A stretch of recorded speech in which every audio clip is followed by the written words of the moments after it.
5 on the 29th of February. What is this kind of day called? This leap day.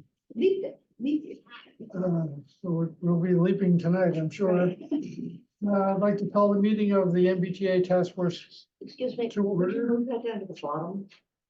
In a second. Okay, And present are Sandy Bodmer Turner and Richard Smith, Ian Harrison, Denny Hall, Sarah Mellish, and Sue Philbrick, besides myself. I don't know if Michael Pratt is in the. Yep, I'm here. Okay, great, thanks, Mike. And I believe Gar is on away. his way to New Zealand. Yes. Yeah. He will not be joining us this evening. Also here is Mark Resnick, the town planner. Emily Eunice will be here shortly. She's running a little bit late, but said she'd be here. So we're gonna start and maybe take a few things out of order until she gets here. Okay. The first is acknowledgement of receipt of correspondence. And we have a letter from Donna First and from Curtis Rising, from Lorraine Giovanni and Mary Foley.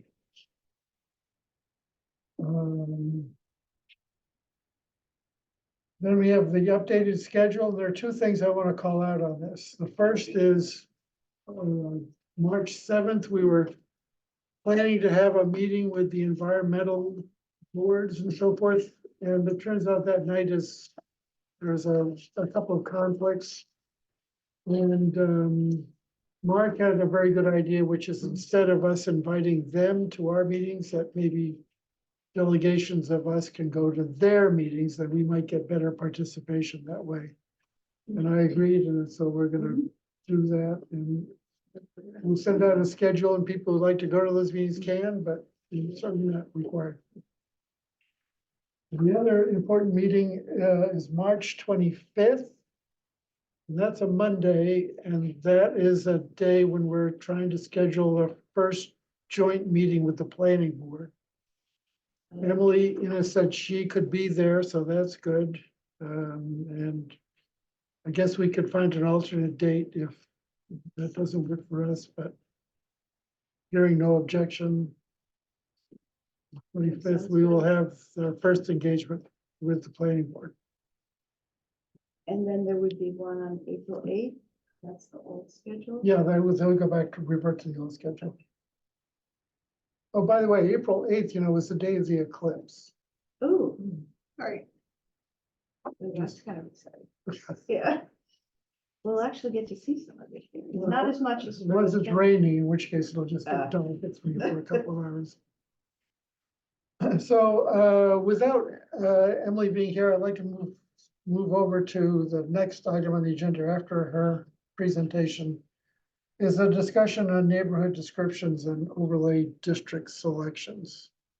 And I sent out kind of a draft of this for everybody to look at.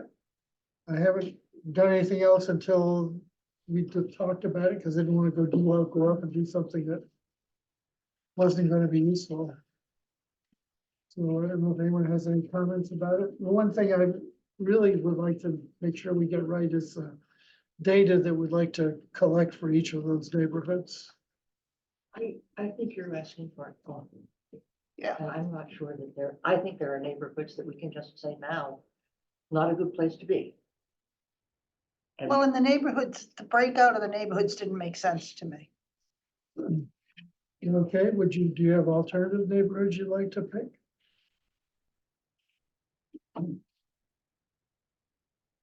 You would do it, I suppose. They were but kind of crossing boundaries. So, well, so I first looked at this in terms of zoning districts, but that didn't make sense because like the D1 district isn't really a neighborhood. D1 is. D2, I'm sorry, D2. The rest of them pretty much, with a few exceptions, are all within similar. zoning. I don't see how we can get this done in the time we have. No, Richard's actually collected most of the data already. But, I mean, my concern was it just didn't make sense to me, Well, we're not, I think the the neighborhoods. point isn't that we're suggesting that any one of those areas be an MBTA zone. It's just a matrix it's just a way of, a framework to zero in on areas or discount areas. I've brought up this map, which is a heat map of the number of units that would be built per parcel to the point that you were making, which I think just tells you right away that if that's an important factor for you, you don't want to go into red zones. Yeah. But I thought those neighborhoods they were reasonably well, the data that pops up for them isn't. My problem was that when you come up, I went to a presentation by the MAPC this week, and they have their own suitability map, their own suitability tool. And I looked ran at the that suitability too. model It's very- on our neighborhood. And you get this beautiful map and colors that tells you what's suitable and what's not, and it's totally meaningless because it's got so many factors inside it that you don't know what's going on. And also, none of the factors have anything to do with what you want. It only has to do with what the people that are gonna move there want. So, Well, perhaps we could start by talking about what we do want. We have our guidelines. And there are a couple of things that I've thought of that aren't in the guidelines, like, I think it's reasonably important that if you're going to have dense development, it would be better to have it on the sewer than not. Sure. why? What? For a separate area, which is a big development, yes, I think that the developer would do a good job, but if we're planning to have a lot of small 3 and 4 family places in areas that don't currently have sewer, we're going to be running into septic systems that are badly designed and, Mhm. you know, Which is part of the objection to East Manchester. it's part of the objection to a lot of areas. I suppose that could happen, although. when A you're septic moving- system takes up a substantial amount of, for a 3-family building. Takes up a substantial amount of space, unless you go to a fairly expensive, sort of things that they're doing in the Cape.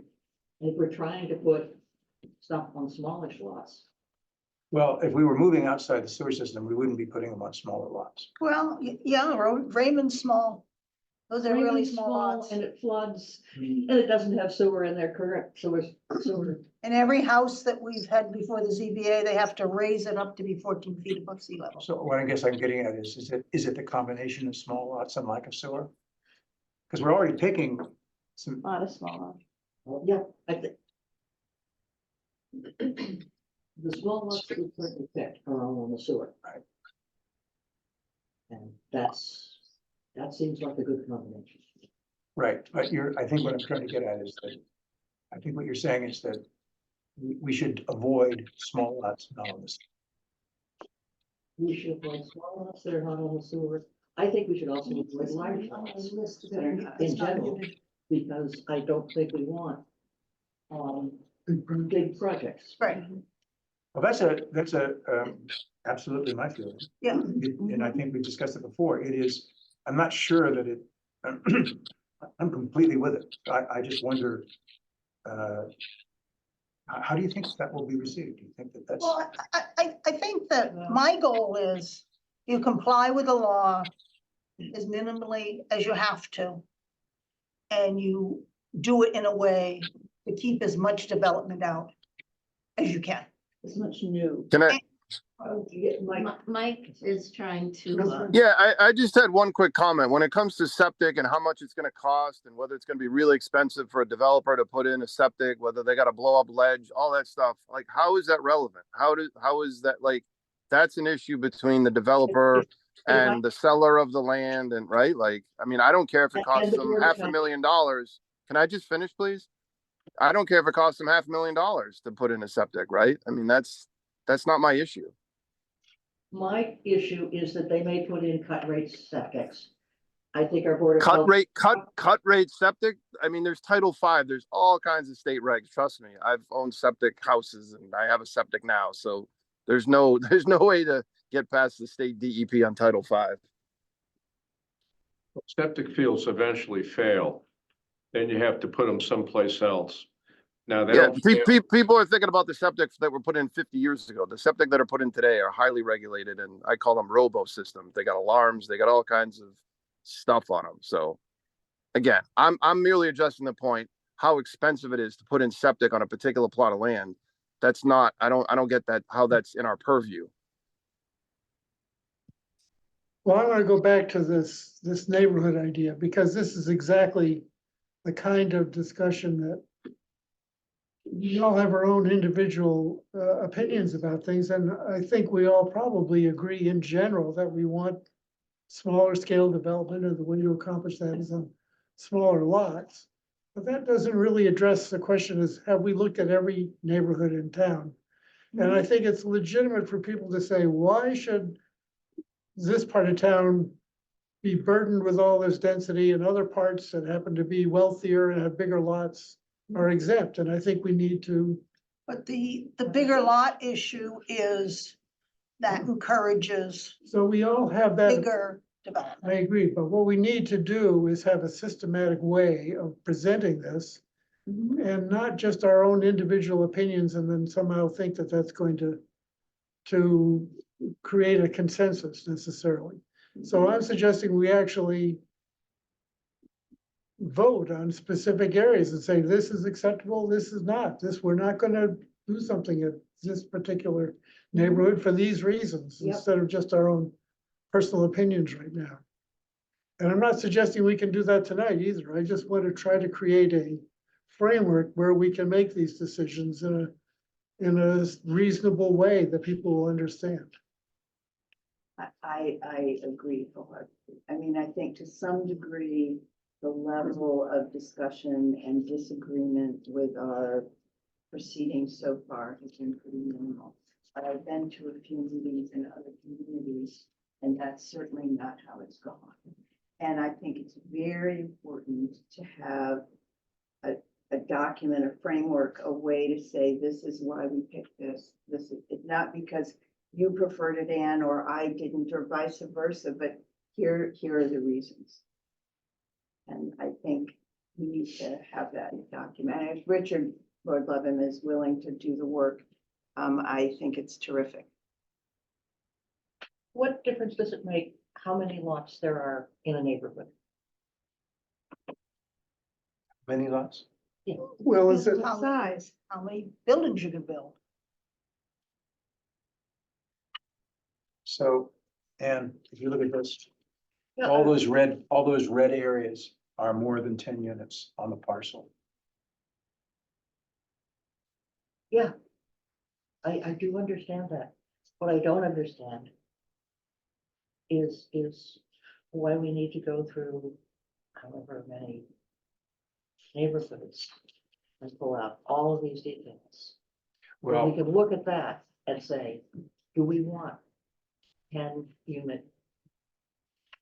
Well, because there will be people who live in the neighborhoods that we select who will say, why didn't you pick over here? Why didn't you pick Lincoln I think- Street? I Why think didn't it- you pick Tux Point Road? Why didn't you, et cetera, you know, and we have to have a I think response. The answer to that is that we are trying to avoid, shall I say, Raymond Street, Well, but large I, apartment buildings, Oh, you mean Rantoul? I mean ranches. I think it's important the total existing residential units. Because that tells you, given numbers, how many new, People we're going to have. right, and I think that's important. But the thing that concerns me is what we don't have is, we don't have the specific areas that we're looking at. These are much more general. that's right. And we need that information for the ones we're looking at a more finite. Of course, and so the way we do this is we rule out huge chunks of the downtown which are unacceptable to us. And then we can focus on the parts of the downtown that are acceptable, and then we can start putting these more specific districts into play. I think what Chris is suggesting, and I don't mean to put words in your mouth, but you just need to have an initial step. It's not necessarily going to change our direction, but it will help us when we have to explain. You know, we all in our own mind have certain priorities, and we've already each of us in our own way have discounted areas of town. But we have to have something concrete that we've discussed as a task force about each area of town to point to and say, this is what we discovered about this area. This is why we voted as a task force not to include that. It's just, I think, part of our obligation that we're gonna need to establish when we ask people to vote on what the select board allows us to put in the warrant, allows the planning board to. So why did we select structures built before 1920? Because if, it's a part of an indication of the historic nature of these neighborhoods. Some are newer than others. But it's just an arbitrary year. It is, but it's where we have the data. Any year you pick would be an arbitrary Yes. year. Right. So you either disregard historicity or you. Because I thought that what we were saying was excluding structures in the historic district, which is We said along completely with- we said definition along- The than historic district is 1920. was only 5% of the town. Right. If that. Right, but to Sarah's point, at least that's a clearly defined black and white thing as opposed to an arbitrary just picking 100 years versus 90 years or 80 or right. Well, what does the historic commission use as to get in the protection of the historic commission? How old is that? Doesn't, Doesn't have anything to do we with just have districts. geographic area. This gets us down to what is underlying all the models we do. Right. In the end, we have, what are the very specific hard-edged criteria that we are applying for these? And one of the hard-edged things that we were applying is that we don't want large developments. At least we don't want them close to the center of town. Right. And I thought, and I certainly would urge, that we also have consideration for the fact that the character of the town has a lot to do with the fact that there are many older, beautiful homes in the town. Yeah. Many more outside the historic district and in the historic district. And most of them are outside the 1/2 mile radius. No, most of them are not. I can show you that now. So there's that we can debate that, but that's a criteria we used. And another criteria we've used is that I think we don't want to add 550 new units to the town net. We want to add a number that is somewhat less because we have situated at least a portion of this on areas that are already densely populated. And I think, one of the things missing from here is lots that are well-developed. So it's unlikely that they would be redeveloped. I think that's important. I think it's important to a point, but I don't put a lot of faith in my ability to foresee what's going to happen. This is a long-term zoning law. You don't know what a developer is going to do. It may give you some comfort for a few years, but you don't know. We should zone what we want to happen. How do we measure that? Sarah? Well, to look at the lots in town where there've been developments done that are a little larger and are nice. Or, what do you mean by hands and not data, but just, So it would be, Well, the for it would be the instance- slip of the historic district, so it would be For anything. that instance, was- Sawmill Circle. Right, yeah. okay, so That- we could, And 21 Pine, those are areas that if you include them, it's very unlikely a developer. so we would could come- say buildings built after, 1980. I wouldn't do that. I'd put a dollar value on it. What's the developer's going to see is that if I demolish this building, I'm going to be demolishing X dollars worth of building value. Doesn't matter whether it was built last year or 100 years that's ago. interesting, assessed value. So you just look at the assessed value. That's what you I do. agree. I agree with Richard on that one. I like that. Let's add it. Say that again, Richard. Well, if I'm a developer and I'm looking at an acre plot, what is it about the building that's there that would discourage me from tearing it down and building it? It's the value of the building. The building's worth $1 million now as a building, Well. and I'm losing $1 million when No, I tear it down. that's not quite right. I mean, it depends on what the developer could then build on that lot. No, I understand, yes, but And as, that depends, so you take. Yes, yes, but An part of, acre- Wait a part of minute, the Hold on, let hold on. Denny stop. Hold on, Mike, Let hold Denny on. finish. You take an acre of land someplace and you can build 15 units on that acre. And you're knocking down a house, let's say the house is worth $1 million, make it simple. You just amortize that cost, you build 15 high-end condominiums. You amortize that $1 million house pretty quickly. so you're saying that it's the combination of the value of the house and the potential value of whatever gets built there. So how about it's the assessed value divided by the capacity of the lot, which we could do.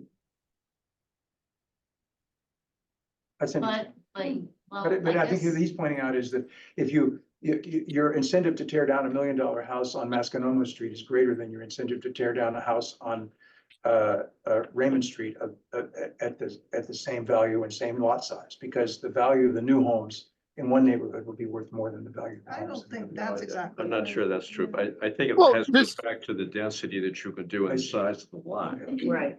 just That's very a lot. simply, part of the equation to that developer is the cost of him to buy the existing Right. property, right? Just very simply, the cost of buying the existing property, whatever's on it or not on it, that's part of his equation. And to Richard's point, the higher that cost, right? The tougher it is for him to run the numbers to make it a worthwhile investment. It's that Which is simple. But it is dependent. I'm sorry, go ahead. I was just gonna say that maybe there are some lots that are inherently valuable. So just taking the assessed valuation Isn't gonna do it. isn't gonna do it. Because, Give us an example, Ann. What are you? well, what are if you happen thinking? to have $1 million view, Yeah, exactly. That's what I was getting at. Well, take somewhere, let's do an extreme, like Crow Island. Okay, I okay? don't know how big it is, how many acres, but Mhm. I don't know what its assessed value is. 20 million or something like that. Probably, yeah. I mean, we could do the chimneys, which sold recently for 20 million. Okay, let's do that since that just sold. And you compare it with, a nice house on the backside of University Lane. But you also have to look at the topography of the land. I mean, I think we're getting into areas that Sure, we can't so- afford to go. So I think my point would be, and this is just a data point, so we're not gonna base our decision just on that factor. And this is gonna be averaged out over a neighborhood. So in this particular neighborhood, the capacity, the value, the total value, assessed value of all these properties divided by the capacity of all these properties. You also have to divide it by the number of lots. Because the other factor is if you've got, 10 6,000 square foot lots together versus one 60,000 square foot lot. It's a lot more difficult for a developer to purchase 10 lots Sure, at $1 million a I think piece that's a than different. one 60-acre Yeah. lot. I think that's a different data point. That's so we say, so this is more valuable, this land is much more valuable and less attractive to a developer. But on the other hand, it's got bigger lots and so a developer could buy them more easily. So it's just it's something we have to balance. The numbers that we're pulling do use net buildable land. It excludes whatever land that MBTA zoning is excluded. So Oh, but it's much bigger than that. You take my lot, Richard. And it's a half an acre. The cost to put 7 units in that lot is astronomical because it's all on ledge. Yeah. So we should definitely zone your. And I'm not the only one. It's the ledge in town that makes a huge difference on, So the other thing in that little thing I sent out was a series of town maps that show different constraints for development, including rock outcroppings and sewer lines and so forth. And I think eventually we could superimpose the overlay districts onto those maps to see how they fit. I think I told you, Chris, that my favorite way of looking at it would not be to see a combination of factors, but to see a series of maps Yeah, series of that, events. that illustrated one particular thing at a time. So you can look at it and you can see, okay, that's the big building map. There's the, there's the historic building map, if we are going to place a value on that. I think if we were to look at those, Mhm. we would be able to document that that was the basis on which we came to some conclusions. When you look at, there are areas in town. It's not an easy decision. It's not. Mhm. It is not. I am afraid we're gonna drown ourselves in our data. We don't have much time. I'm worried about the time. And if we have And how do we weigh all the factors? 8 or 10 neighborhoods with 12 factors each, I think ruling out, my guess is half of them will be ruled out automatically. And which factors are you On what ruling them basis? out on? Maybe just on lot size and sewer. It won't be that difficult. I Well, don't we're think. gonna have to vote on sewer, because we've already heard, Well, that's right. We have to vote. you We're know. gonna have to vote on all these. That's right. Right. It would be good to have some process, some structure behind Yes. decisions. It's really important because But I don't otherwise we're think adding- proceeding on our gut. I don't think adding huge amounts of data is giving us a process. Well, what if we write down the 4 or 5 things, what we try to reduce to what you were getting, reduce this to some harder edged factors. And use that at least as the basis to take another roll through town. I mean, I think one of the things we talked about is having a relatively small impact on existing zoning if we can. Right. Yeah. So, And building fewer new units. Yeah. I mean, I don't know how you quantify it, but changing the character of the neighborhoods Yeah. is a major factor that people are gonna consider, whether you're for or against this, because you can take some of those larger lot neighborhoods, or $1 million waterfront neighborhoods, and you can knock down whatever's there, and you can put an overlay, so you make some smaller lots instead of putting 15 units, you can break it up into 3 units or 3-unit buildings each. You can do a variety of things, but at the end of the day, you're changing the character of those neighborhoods. As opposed to working in this higher density area that already has total mix of units that we've kind of already really worked through this whole process. And I think that's really, because this, regardless of the cost, it's what you sell those 15 units for. You're selling them because they're on the waterfront for $2.5 million a piece, $3 million a piece. It doesn't matter how much ledge there is, doesn't matter how much the septic system costs, or what you pay for the land. I mean, it's gonna work out. So I think, although that's not a data thing that you can quantify, I think that's probably one of the more important elements. I mean, essentially, and when you rewrote the answer to the question of the week, you were putting, as you said, your favorite things, downtown retail area, we want to keep it, we don't want to hurt it, historic buildings. So this is just a way to make it, Guidelines. Those are guidelines that we voted on. but, and this is Right. putting the data behind those. That's all it's doing. Let me ask you a question. Could we write right now a good justification for what we have decided on based upon the criteria that we already set? I think we could. Yes, I think so. You wanna try it? No. I don't know, I don't, I mean, I would be happy to assist. I'm just trying, I'm asking the question to test whether we think we have really gone through a good process of evaluation. We've looked at density. We've looked at at the number of buildings that get built. We've looked at the historic building maps.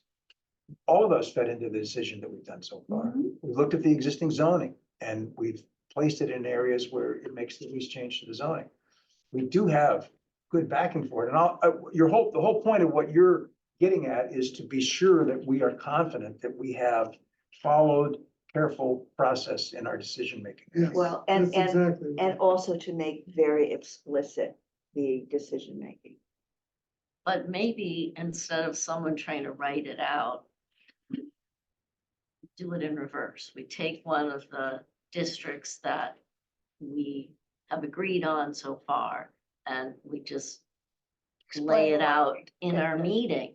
And Well, I think the question in the end is always going to be, not, do you have good reasons for the one that you chose, but why did you choose Choose the my other, district that's instead of right. someone That's right. else's? It's totally, it's as compared to what? right, sure. As compared to. But I think if you're gonna do that, and I'm getting back to these districts, then you have to do it in the size districts we're having to come up with. Yes. Whereas these, I mean, here you've got Lower Pine Street mixed with Walker and Forester. Well, we merged Lower Pine with Morse Court and Elm Street. So that's why I'm saying this doesn't really make sense to me. I don't think that it matters. I mean, these are totally arbitrary. Well, they're not totally. arbitrary. You're saying why you're not picking them, but yet you're picking pieces of them. Well, I think that's legitimate to do. Oh, you're back on the original, on that map. Is that what you're talking about? Yeah. I mean, that, I mean, we can adjust the map too. It's just arbitrary. I mean, they are neighborhoods why? What makes you think they're neighborhoods? because they're contiguous. They're bounded by streets. They're zoning districts. They have the similar kind of housing to them. Spy Rock Hill with the golf course? Sure. No. Well, what else I'm would Spy sorry. Rock? Well, you could have Spy Rock Hill by itself. Or you could. Put it Or with put it Summer with- Street, I put it mean, at the downtown. But, well, Smith's Point would be logical, except the railroad track is a pretty major. Yeah, but they think of themselves as being much more Smith's Well, Point. that's, I'm happy. I mean, I'm happy to do that. That's easy to do. Yeah, It's So I just am concerned. not gonna change anything about our decision making. Yeah. I have a fair amount of investment and effort, at least in those, related to that map project, but I have Yes. no, So you I don't. have no investment in using it. I mean, I'm just trying to move things along. I'm very worried about our timing. And if I understand it, by 325, we really want to have geographic areas decided. Oh, my God. And I just don't see how, No, no. So I don't think so. So I would, I just think we ought to write down a summary of how we applied the criteria that we have to come up with the decisions that we did, and maybe take a pass at discussing some of the other areas. We can eliminate most of the town if we say we don't want 20-unit developments. Right. That wipes out a good part of this inner circle. So that, not have to talk about it. And there are some other areas that you could argue about, but then get into by the time you take the 5-acre requirement, by the time you'll have a few other areas. I mean, Which we talked about. Well, also, you know, the other factor is whatever we choose, is it gonna qualify we're gonna be able to pass the test with Emily and her. I've run these areas through the compliance model and they all pass. Huh? Now, I've run them through the compliance model and they pass. Okay. Now, there may be some surprises, but I don't think so. Well, I think the other thing that we've never discussed is the parameters being used in running the model. So for instance, one thing I saw that made me nervous was, I think I saw that coverage of 70% was being used. In one set of runs. But our coverage is not 70%. That's total structures and impervious in the general district. That's not structure coverage. And the model's only looking at structures. If you would like to, I mean, I have maintained from the beginning that it is important for us to go into the details of these criteria, and I have asked for the models, not gotten them, so I've done them Right. myself. Yeah. You can twiddle with them, you can adjust things. It's surprising what you can get away with. We can certainly go into that. I'm just saying that with reasonable numbers, it does pass.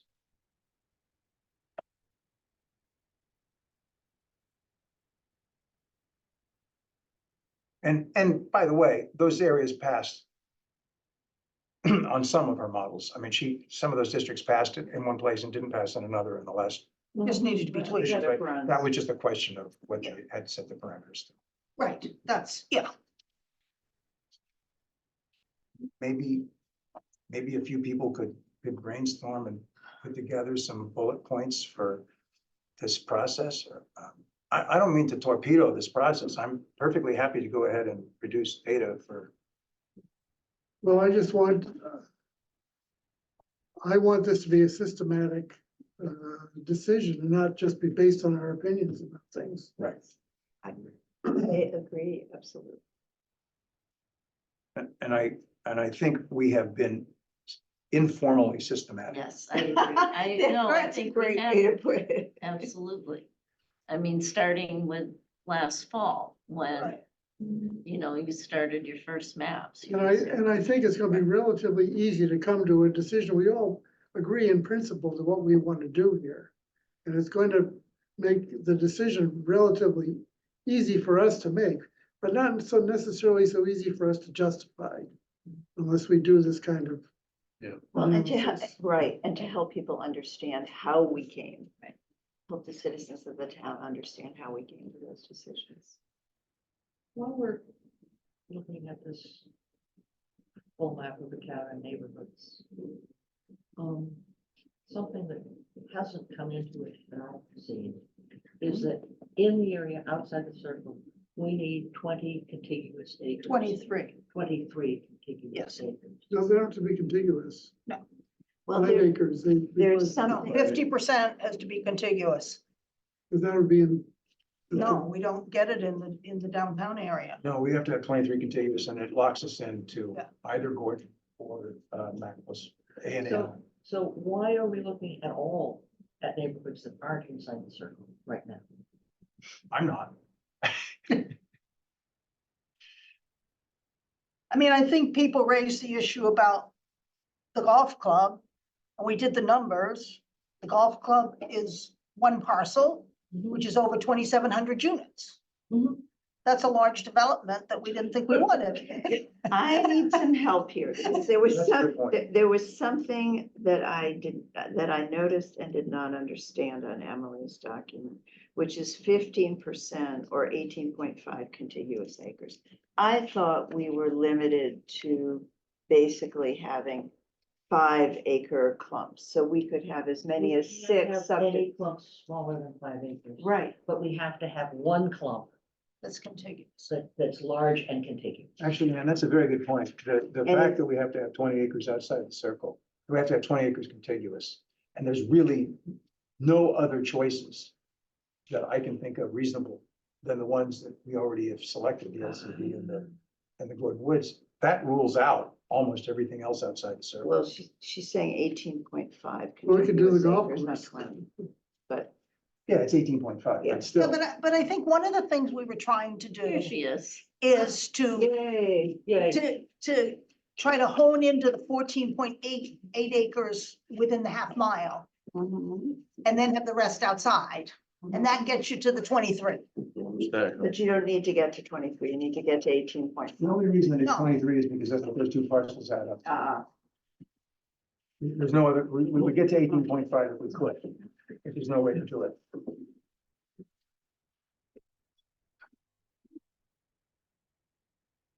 We've been discussing larger neighborhoods of Vinewood.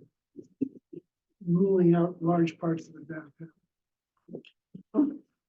Sets of maps to share. Oh, good. Thank you. More on that end, something that is to a- just pass it around as we talk. For sure. That was shared. Sharing. Unfortunately, we don't have. What you do, make it, I think these are fine. These all the same? No, they should each be We have another set, or we're gonna be sharing. Oh, no, sorry, they are all the same. I thought though, my colleague, you put them into sets, so you'll just, there should be 5 of each type of map, there should be 3 maps.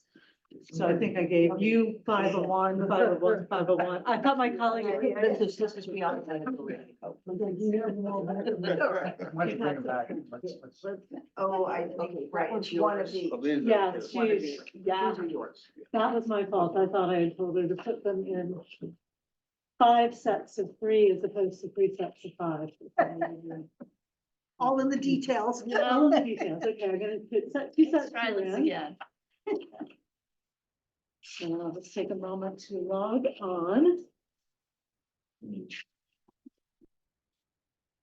So, and then for those watching at home, I do have these so that I can show you on the computer as well, so you will not be left out. There's one set, more set. I've changed the last week. And the new one, just so you know, it says summer and retail on the corner. That's the newest map for you all to see. So while you're logging in, is there anything more we could say about this? Increase the density on public housing.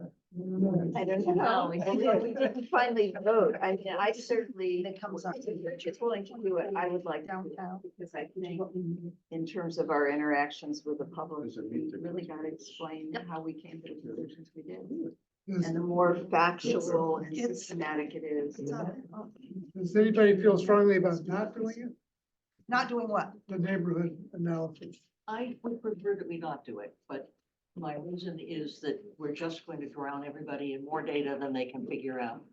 And there isn't a clear pattern that comes out of it. But I'm not being asked to do it, so I will abstain. The data point I would be interested in is existing number of units. Okay, we can do that. To me, particularly in the areas we're honing in on, Mhm.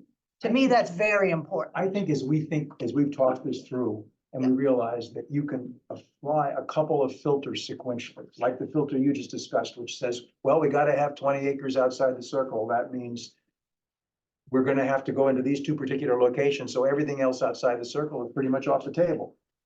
And then you go to another one, which is the lot size filter. And I think you can apply a couple of those filters and you're gonna be back down to a very, very All small. right, so maybe it'll be a pared down version of this. Yeah. Okay. Well, let's see if we can make that happen out to everybody in a few days. We can. I'll talk to you about what shape that could take, but I mean, I would suggest we do it with a series of maps that show you what I think what that's right. the data is that you're trying to analyze and just. Okay, And I kind of juggled the options that were out there and I came down with one that totaled 37.9 acres and 14.9 in downtown and met the units. Hmm. Didn't go over the units by a lot. Came up with 569 units. that's pretty good. Wow, that's very close. If what we have to have, okay. 224 in Wow. town and 345 out. Yeah, So, all we have to do is increase the density on Powder House Lane. Okay, well, And that's in- a good place to be. and increase the include- zoning. Include the MAC and the medical center as the out of town one. Mhm. Just that MAC and Medical Center and not. Okay. Include the that's- MAC and medical center. Include Elm Street, There we go. Sorry. Elm Street, Powder House Lane, Morse Court, and the modified Lower Pine. And if we increase the density on Powder House Lane, we hit the minimum. And restrict the amount that's allowed at the MAC and the medical center, Well, 15 an acre. okay. Let me play devil's advocate. for a minute, Because I'm looking at the second map in the file, the one that has some of the old districts, 1A, 1B, 1C, 1D, D1, et cetera. We're using names now. Oh, it's not here. Okay, so it's Long Pine, Sawmill Circle, Powder House Lane, okay? Morse So- Court, yeah, Morse Court, so those 3. Yep. Long Pine. oh, I'm using modified Lower. Well, no, I'm not, because I want to cause people to think about this a minute, because if we need to have a minimum of 18.5 contiguous acres, those three parcels add up to slightly more than 18.5 contiguous acres. So Why, you've satisfied that requirement in town, and you can have a smaller development in the LCD. but why do you want more than the 14.7 Uh, in town? because I think a 300 unit project in LCD is gonna be unacceptable, It's gonna be what? unacceptable. Well, there's two parcels. One with quite a bit of control on it. Yeah, I don't know. think you'd I mean, see- and it also means that there will be 300 brand new units. Which is all, you know, the whole argument people have about, that I've heard about people saying, well, do we really have the resources, you know, what's gonna happen? It doesn't matter whether you have 306 places or 301 place in terms of the resource. No, she's saying if you No. have existing, If you have existing Units, units, then so your you U don't is have to lower. build new. yeah, So if you that's have valid. 200 units in the LCD, that's 100 fewer units. Well, you don't have to build units, but you've exposed 20 acres of the centered part of the town to, you know, instead of 15. Well, It's a big deal. well, I don't know. I mean, if you're looking at this specific map, I mean, you can make pretty, Which one are you? this is it's this one. Yeah, that include, okay. So that you includes- include 1A, 1B, it includes- no, I'm sorry, it doesn't includes include 1A. huge Numbers of. It's historic- 1B, 1C, and 1D. Can you, but aren't you weighting the density, the average density by putting a higher density in the LCD? And can you achieve the same density? You might be able to. I mean, if you have the 3 units per 6,000 square foot lots, you've got it. If you have, if we wanted to try and persuade the state, I mean, another form in which multi-family units happen in town is 2 families. And 3 family units are what the guidelines say, but it is not what the law says. The law doesn't say what multifamily is. And so I don't think so. It says 3 family or 2 structures with 2 families each. There's a, It is now defined in 1A of chapter 48. Yeah, it is.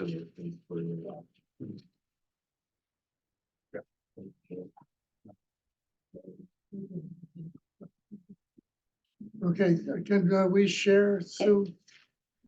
Oh, Share. I have no idea. Sorry. Sarah's gonna, Yes, Sarah. Sarah's gonna solve the problem. Again, Oh, it's good to have a problem. That's commercial. Yeah, this one. The confusion here. Parts and Oh, you don't images. have a Dutch. I'm checking the screen and it's not moving, sorry. It I doesn't think say there's a this in plus. the law, unless I missed It it. does. Where? It says it in the guideline. Look at chapter 48. I'm looking at chapter, In the Oh. definitions. in That's chapter 1B. 48.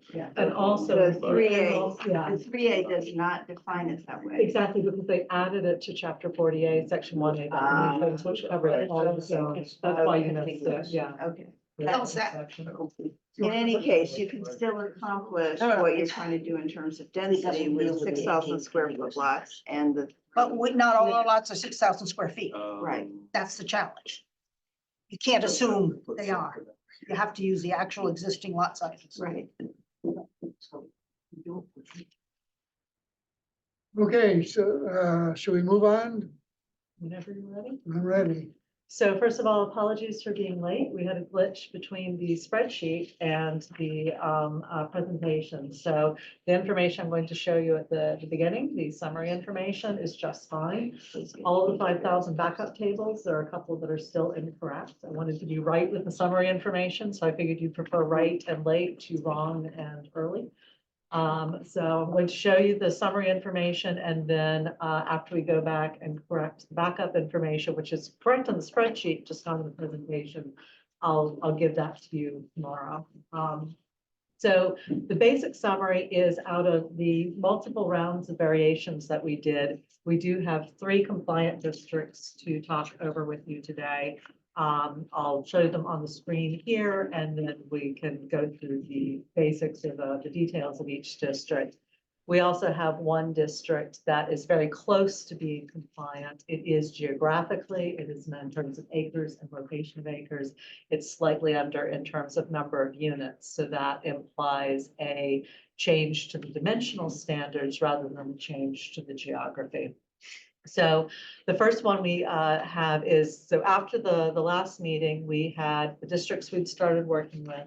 We talked about modifying Lower Pine, reducing Lower Pine, and we've talked about adding 2 other areas, which I'll go through this variation with summer and retail, and then Valentine to summer. And so that second map or that third map that I gave you that has the orange, the green, and the blue on it, it's got summer and retail. And for people at home, I'll show you the maps in a little bit so that you can see them all. Those are the 3 new districts that we're talking about. So what we did in the background information, just to let you know, the long list of things that we went through, is that we did a variation where we just used Lower Pine Street in all of the scenarios we showed you in January and the earlier meeting in February. We did an option where we did the summer and retail areas plus Lower Pine Street, and an option where we did Valentine and summer, and that Valentine and summer was the most recent, and that's the one that's still a little messed up. We also looked at an option that I'll show you that is very nearly compliant. It's just missing that included modifying some of the options that we talked about last time. So what you see here are 3 in which the acreage all work out fine. You've got the right amount of acres within the station area with some variation of how many those are. You more than meet the final unit capacity. You more than meet the dwelling units per acre. You do have contiguity as well. And what that looks like is this option 1. So with the modified Lower Pine Street, Morrison Sawmill, Brook Desmond, that all meets the station area requirements. MAC in the medical scenario, which also gets you to your contiguity. Those are all fine. The numbers end up being a little bit higher than I think you all wanted them because we're at 721 units instead of 559. We've got more than enough density, but you are compliant. Our revised option 3, and again, I have all of the backup, adds Powder House, Elm Street to that mix. You get even more, but you are still very much compliant. And the nice thing, by the way, about being over is that we do have the option to modify the dimensional standards as well. Now, variant C, this is when we were testing through to the Valentine and summer and making some other adjustments. This is a modified Lower Pine Street, Morse Sawmill, Powder House, Elm Street, and the Mackin Medical Center. And again, you get much closer. You still have MAC and Medical Center for your contiguity at the 23 acres. You also more than meet your station area requirements. So you're at 15.7, which is just above the 14.8. You're at 230, which is just squeaking over the number of units. In the station area, and then you've got 14.74, which is density, but you're offsetting that by the density in the MAC and Medical Center, so you get a total of 17.36. And then finally, this is the one where you're pretty close, but not quite there. This is modified Lower Pine, Morse Sawmill, and Powder House only. MAC in the Medical Center. You meet your station area tests, you meet your dwelling units per acre, you meet your total number of units, you meet your district acreage, just barely on all of these. The only thing you don't get is your final unit capacity within the station area. You should be 224 and you're 206 units. So again, that tells me that all we have to do, if you like this, is just modify what we're using for the dimensional standards. You can probably make that 224. And just for anybody who's watching that hasn't been to or hasn't seen these earlier meetings, we're using the existing base zoning as the model for all of these. So we're keeping that consistent while we test the geography. That's why I'm saying there might be an option to modify that. So the zoning assumptions for both this and the prior one are all current zoning. We kept all the current zoning all the way What through, coverage? except for 2 options, option 4 and option 5. What coverage percentage? I'm gonna make everybody dizzy and go through to zoning parameters. So this is what we use for D2G and LCD. Are the current coverage in the general district for structures is only 40%. The 70% is the total of structures and impervious surface. Okay, then we'll need to modify that, that- in which case you're gonna go down. Right, Okay. but that, I think switching from, and I'll double check it, but I'm pretty sure switching from the 40% to the 70% would be something that people might react to. Yep, well, again, so one of the questions, and Chris and Richard and Mark and I all had a quick update before today's meeting, just to make sure that we we're on the right track for the presentation to you all.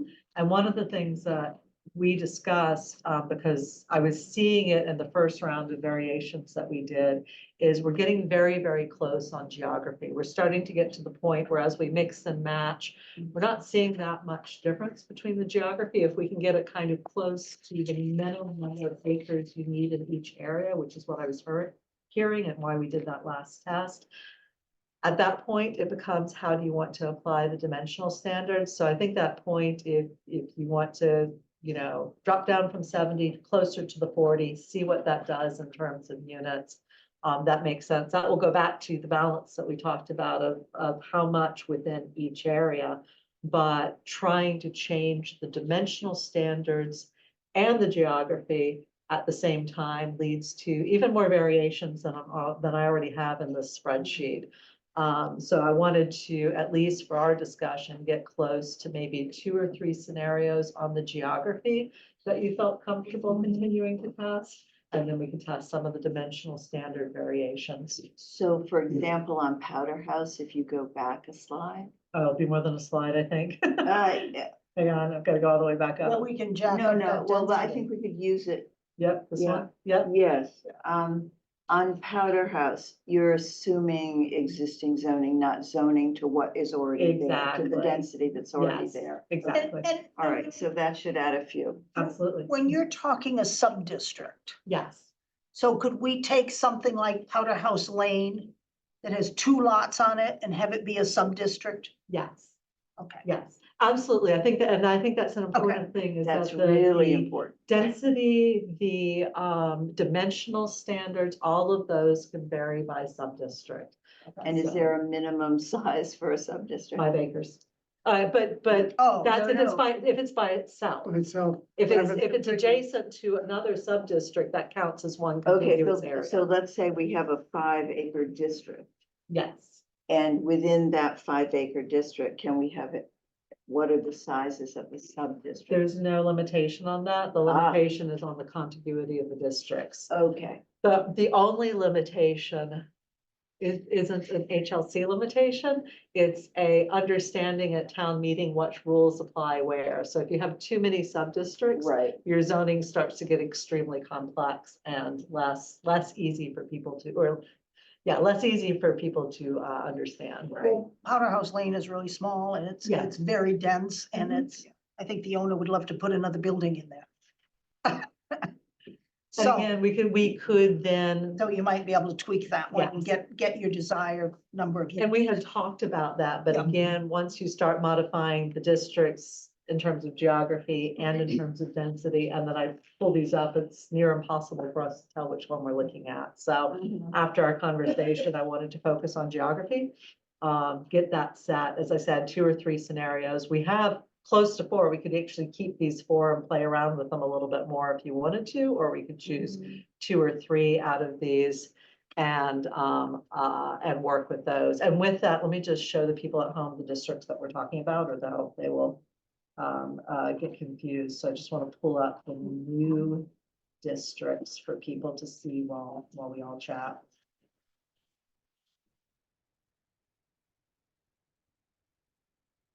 So the 3rd district does not have Brook and Desmond, but the other 2 do. Yes. And instead of Brook and Desmond, it has the downtown area. No, I'll go back to it in one moment.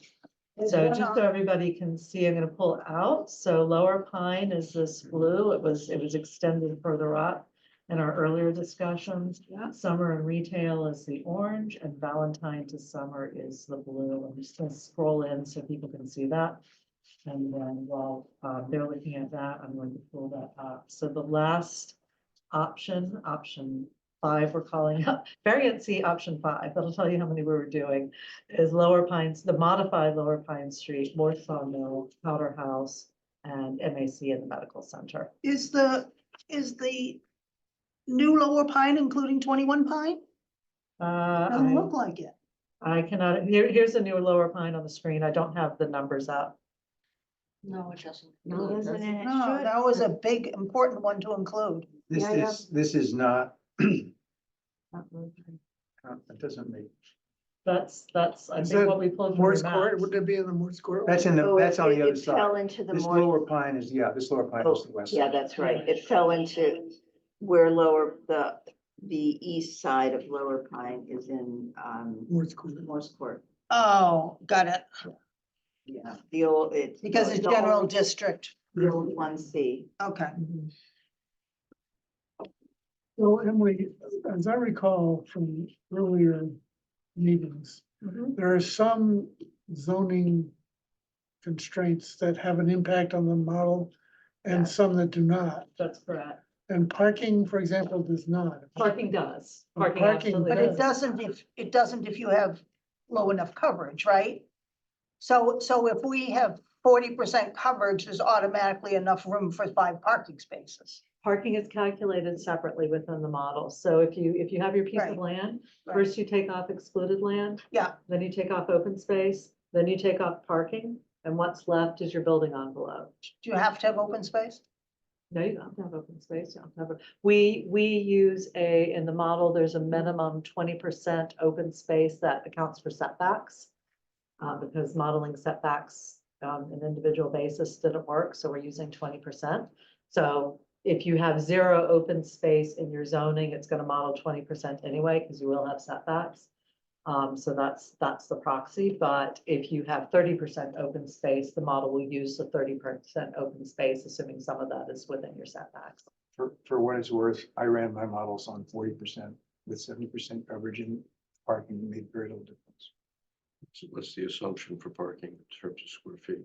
Um, 250. It's actually a ratio in the model, rather than, and the reason for that is, when you try and model exactly the number of square feet per space, you get into an iterative loop based on volume and parking, number of units and parking and number of units and parking. You can't get out of it. So it's actually a ratio in the model. Trust me, we tried. It was not a fun mathematical experience. I'll just stop this for the moment. So it's a ratio in there. The number of the spaces that I used for all the models so far is 1.5. That also, by the way, could vary by sub-district if you wanted to. All of the dimensional standards and requirements could. It may not make sense. Well, actually, it might make sense within the half mile versus outside the half mile. Okay, so 1.5 per unit. So if there's 3 units, it's 4.5 or 5. Exactly. But 1.5 if you're talking about 4 or 5 unit buildings and these smaller lots, and you've got a 40 and 70% choice, the parking is just not gonna matter. Yeah, the open space or the building coverage is really what's determining your building footprint. Right, so if you're using 40% coverage for structures instead of 70, you've got enough room for your parking. Yes, That's what exactly. I'm saying. No problem, yeah. And a building footprint, assuming 3 floors of housing. So Is you- 1,000 feet, yeah. 1,000 square feet, Yes, exactly. It'd be Yeah. 1,000 square feet. Mhm. which isn't very much on a 6,000 square foot lot. So I guess from my perspective, I am just looking for direction from all of you as to what you would like to do for the next step. Do you want me to work with the 3 that we have that are compliant and a 4th that's this close? Do you want me to just work with the ones with the smaller, and I can put them up back up on the screen. Actually, let me do that so people can see and you all can see what we're talking about. But just for the next steps of how you want to. Problem with the single screens is that they don't always want to show. There it is. Here we are.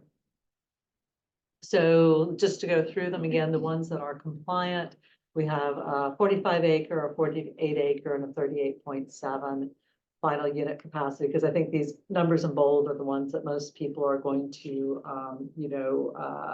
want to know. So 721 unit capacity, 733, and the 599, and then the dwelling units per acre of 17.5, 16.7, and 17.4. And then, of course, our final option here, option 6, where we're close. We've got again 38.7 rather, 575 and 16.7. So I took option 6 and said, increase the density in Powder House Lane to get to the 224 within the half mile. And then I decreased the density at the MAC and Medical Center to come up, 345, to come up with, to do 15 units per acre, that which came up with 345, I think. Which Okay. came in at a total of 569, which is, so that's pretty close, yeah. Which is 10 over what we need. I'd be opposed to anything that's much over our minimum 30. Right. Yeah. Yeah, the one on the far right of the screen is the right idea in terms of the size. Yeah. I The one think in there's, blue, I forget. I think there's actually several combinations here that if we start by saying we want to be between 35 and 40 acres, Mhm. and we don't want to go bigger. And we know we've got to use the LCD plots because we've got no other place to go. Don't we have to have 37 acres? Yes. 37. 37, yeah. Between 37 and 40, excuse me. Okay. The closer to 37, the better. Yes. Yeah. And we know that we know, I want to push for 15 acres In down. inside. I no- agree. No more than we have Yeah. to do. And I think there's a couple that do that. There's Yes. the BCD Mhm. and then there's the Valentine without the pine. Right. Okay. So it's a balance between impact on the downtown versus all new units out in the LCD. And the question Yes. is, where do we want to be? Yes, it is. It is. It's, That's it. And if it's any consolation or any help as we were running through these, that's exactly what we saw. So just again, to make you all dizzy, this is every single variation that we did to see how they would work. Plus the backups of what we'd shown you before. So again, we're trying to, there's a couple where the X's and the checks and a few of the numbers are off. We'll get those cleaned up so you can have the backup. But I think we're saying that same thing, is it is effectively, you're very close to that balance inside and outside. And it's just, the direction we need to get ourselves a little bit closer than that. So at the MAC and the Medical Center property, Mhm. those are only 2 properties. Can we have our number of units be the density of 15 per acre? And If not by lot, mathematically it works out to work with the rest of it, yes, I think you could. Okay. Yeah. but not, we don't have to say how many there are per lot. We can just say in that area, the max is Well, whatever the we'd still density. have to model it. So what we would Okay. do is we would put it into the model, and then I think one of those parcels may have Can. excluded land. Yeah, So if it does, if I'm correct in remembering that, then we may have to modify. You might not get to the exact 15 and get the Yeah, unit okay. capacity you need, but we could certainly start there. So that's, again, the value of the model is to Right, do that yeah. iteration. and isn't it true, Emily, that if you use those additional unit square feet numbers there, you can tune the density to pretty much anything you want. With the caveat of the excluded land makes a difference, but yeah, you can get very close. I will say that most of the the Medical Center communities has some I've been talking conservation to have been building in. in the back. Just in case the HLC would All right. put a lot of. So you just add 116 instead. And yes, and on the unit, the big units, you might want a little bit more. on the- My impression when I looked at the model was that you could tune it to exactly what you want. Very close, it's not precise. It is very, the question is, can we So- make that? Well, here's a question for you. Oh, you mean, Even though we can't require, we have, if a developer wanted to build an 80-unit assisted living facility, on the medical center under this zoning, that would be allowed. It's in both of them. So yes, you're correct. You could not require a senior facility, or over 55 facility or anything like that. But if they came in and said, well, actually, hold on a second. They could build an over 55, and they could build an age-restricted multifamily if you allow age-restricted multifamily. In other words, you could have multiple uses in there, right? You could Yep. say, Sure, and if you wanted something that was like age restricted with assisted living and say a memory care unit, right, just to make it a little bit more complex, you would have to actually allow that within the zoning, but you could do that. So Right, as long as you don't mandate it, you're okay. Is that? Exactly, because it's the mandate that's the problem, absolutely, it's good to know. yeah. and those units, well, I guess it doesn't matter whether they count or not if they're built, because we zoned it, so it's done. You zoned it, and in fact, you could also add, if it was something that you said, look, our community really needs that, we want that. You could add a bonus of some sort and do it as, you know, if you do this, you get an extra story, and then your question is, do you want to do that as a right, or do you want to do that as a special permit? And we could do it as a special permit. You absolutely could do that as special, as long as you're allowing the multifamily as We a. already allow 55 feet heights out there. Yeah. So. we're So allowing- then if In you the were going to- underlying zone, we're allowing more than 2.5 stories. Is it safe to say that we are not constrained from using the land in any way we want? As long as you allow, Is that right? As long as you allow multiple. you have to allow multifamily as of right. Right, I got And you that. have, yeah, exactly. So that's your constraint. It has to be as of right and it has to be compliant with the requirements. You can't mandate anything else, or you can't mandate something that would include the multifamily as of right. You can certainly allow density bonuses for desired uses. I mean, the conversation has been around mixed use, but there's no restriction on other things. You just can't mandate. So we have to allow the uses in the overlay district if we want them, Yes. but not mandate them. So that is, That's great. that's a very important. Yeah. That is my understanding Yeah. is, you know, the multifamily can't be precluded. So you absolutely cannot mandate age restricted. You absolutely cannot mandate mixed use, but you can allow any use. The difference is going to be when you get to town meeting. And you have the limitation on the vote. So there is, most zoning used to be a 2/3 vote at town meeting. There are certain types of zoning, multifamily is one of them. And your town council will help determine what it is, but there's certain types of zoning that only require 51%.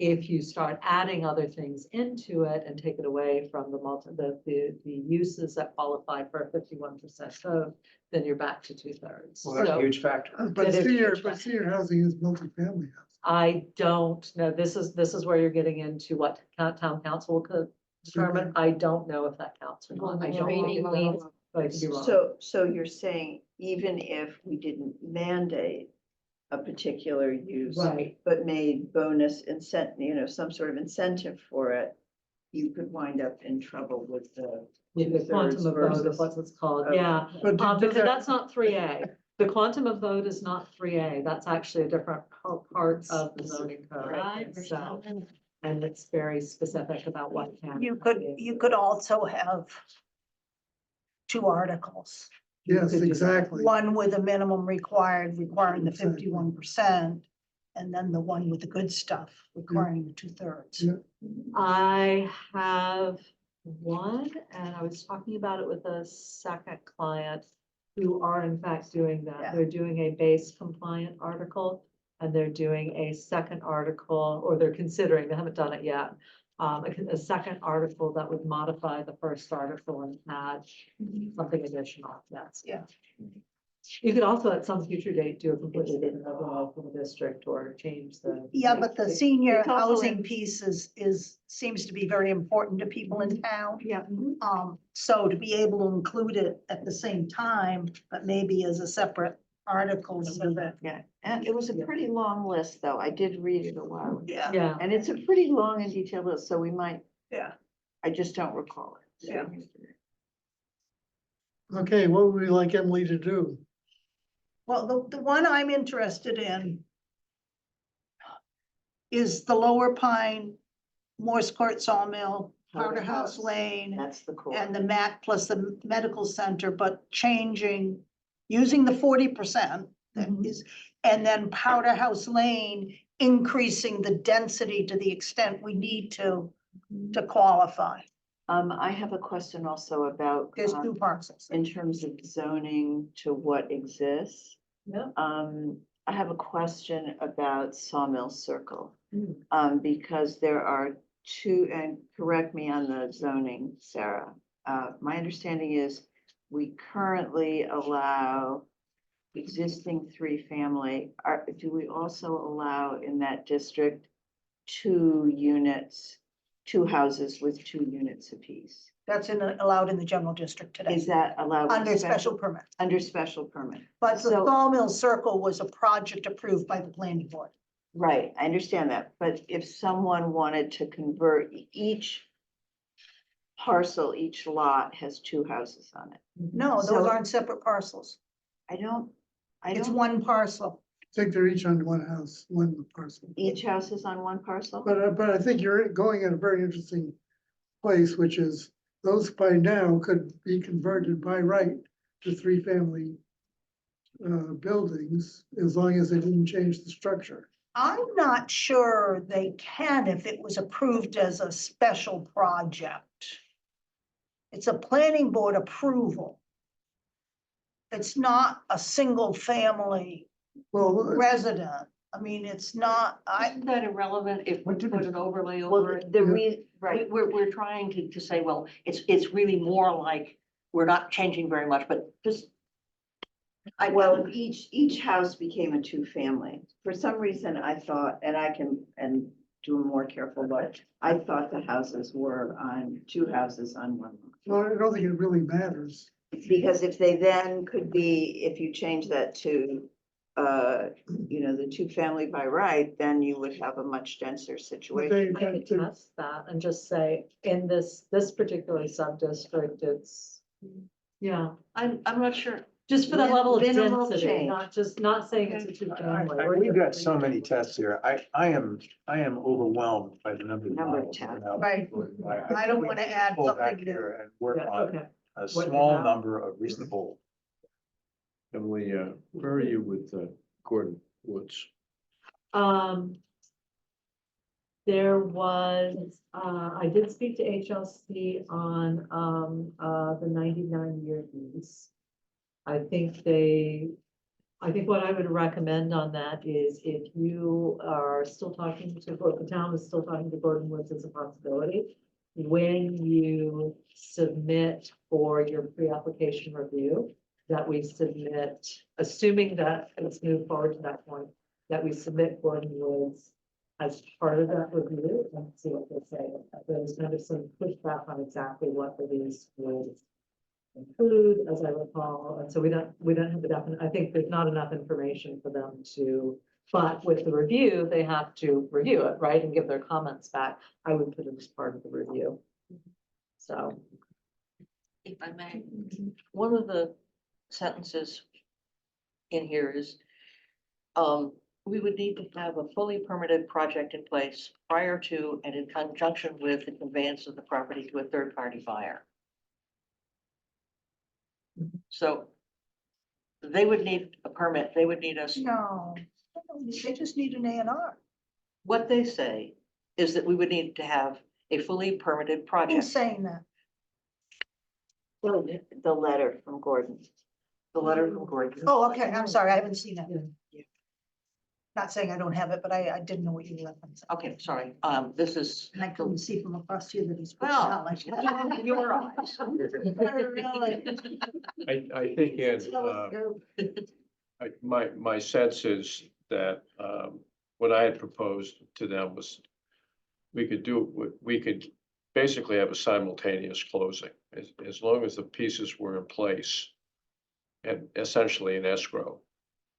So we wouldn't get to a closing until, we had a town meeting vote. So there would be a lot of planning at the outset, but there would not be a consummation. And so I think that would work for them and for the town. Okay, do you, Emily, do you have a copy of this? No, I just, What was here? That's mine. She can have. Okay. Actually, that was mine, but. Oh, that's all right. I don't wonder. I've got lots of them on my computer. The other. I believe, so, the other combination that was a possibility is BC and Valentine. What's BC? Excuse me, CD, it's Morse, Powder House, and Valentine. Excluding Lower Pine then, Exclude, trade Lower Pine for Right. Valentine. Valentine. Is that contiguous? The Valentine? Valentine's 5 acres. Oh, it's fine. Yeah. 5.001. Oh. Thank you. There's a lot of drawing today. And then, Richard, that would have the medical center and the MAC. There's no way of getting away from the medical Right, center, yeah. the MAC that we have found Okay, yet, okay. well, except Gordon. except for Yeah. Gordon, No. except for, a Denny inspired miracle. What? Miracle. The miracles that come from Gordon. Oh, Gordon inspired miracle. Yeah. It's the right territory for a So- miracle. So you're talking about on the map that has in the upper right, summer and retail. Let me just put that Yeah. back up for everybody since we're talking about maps. So that includes. No, Valentine to summer.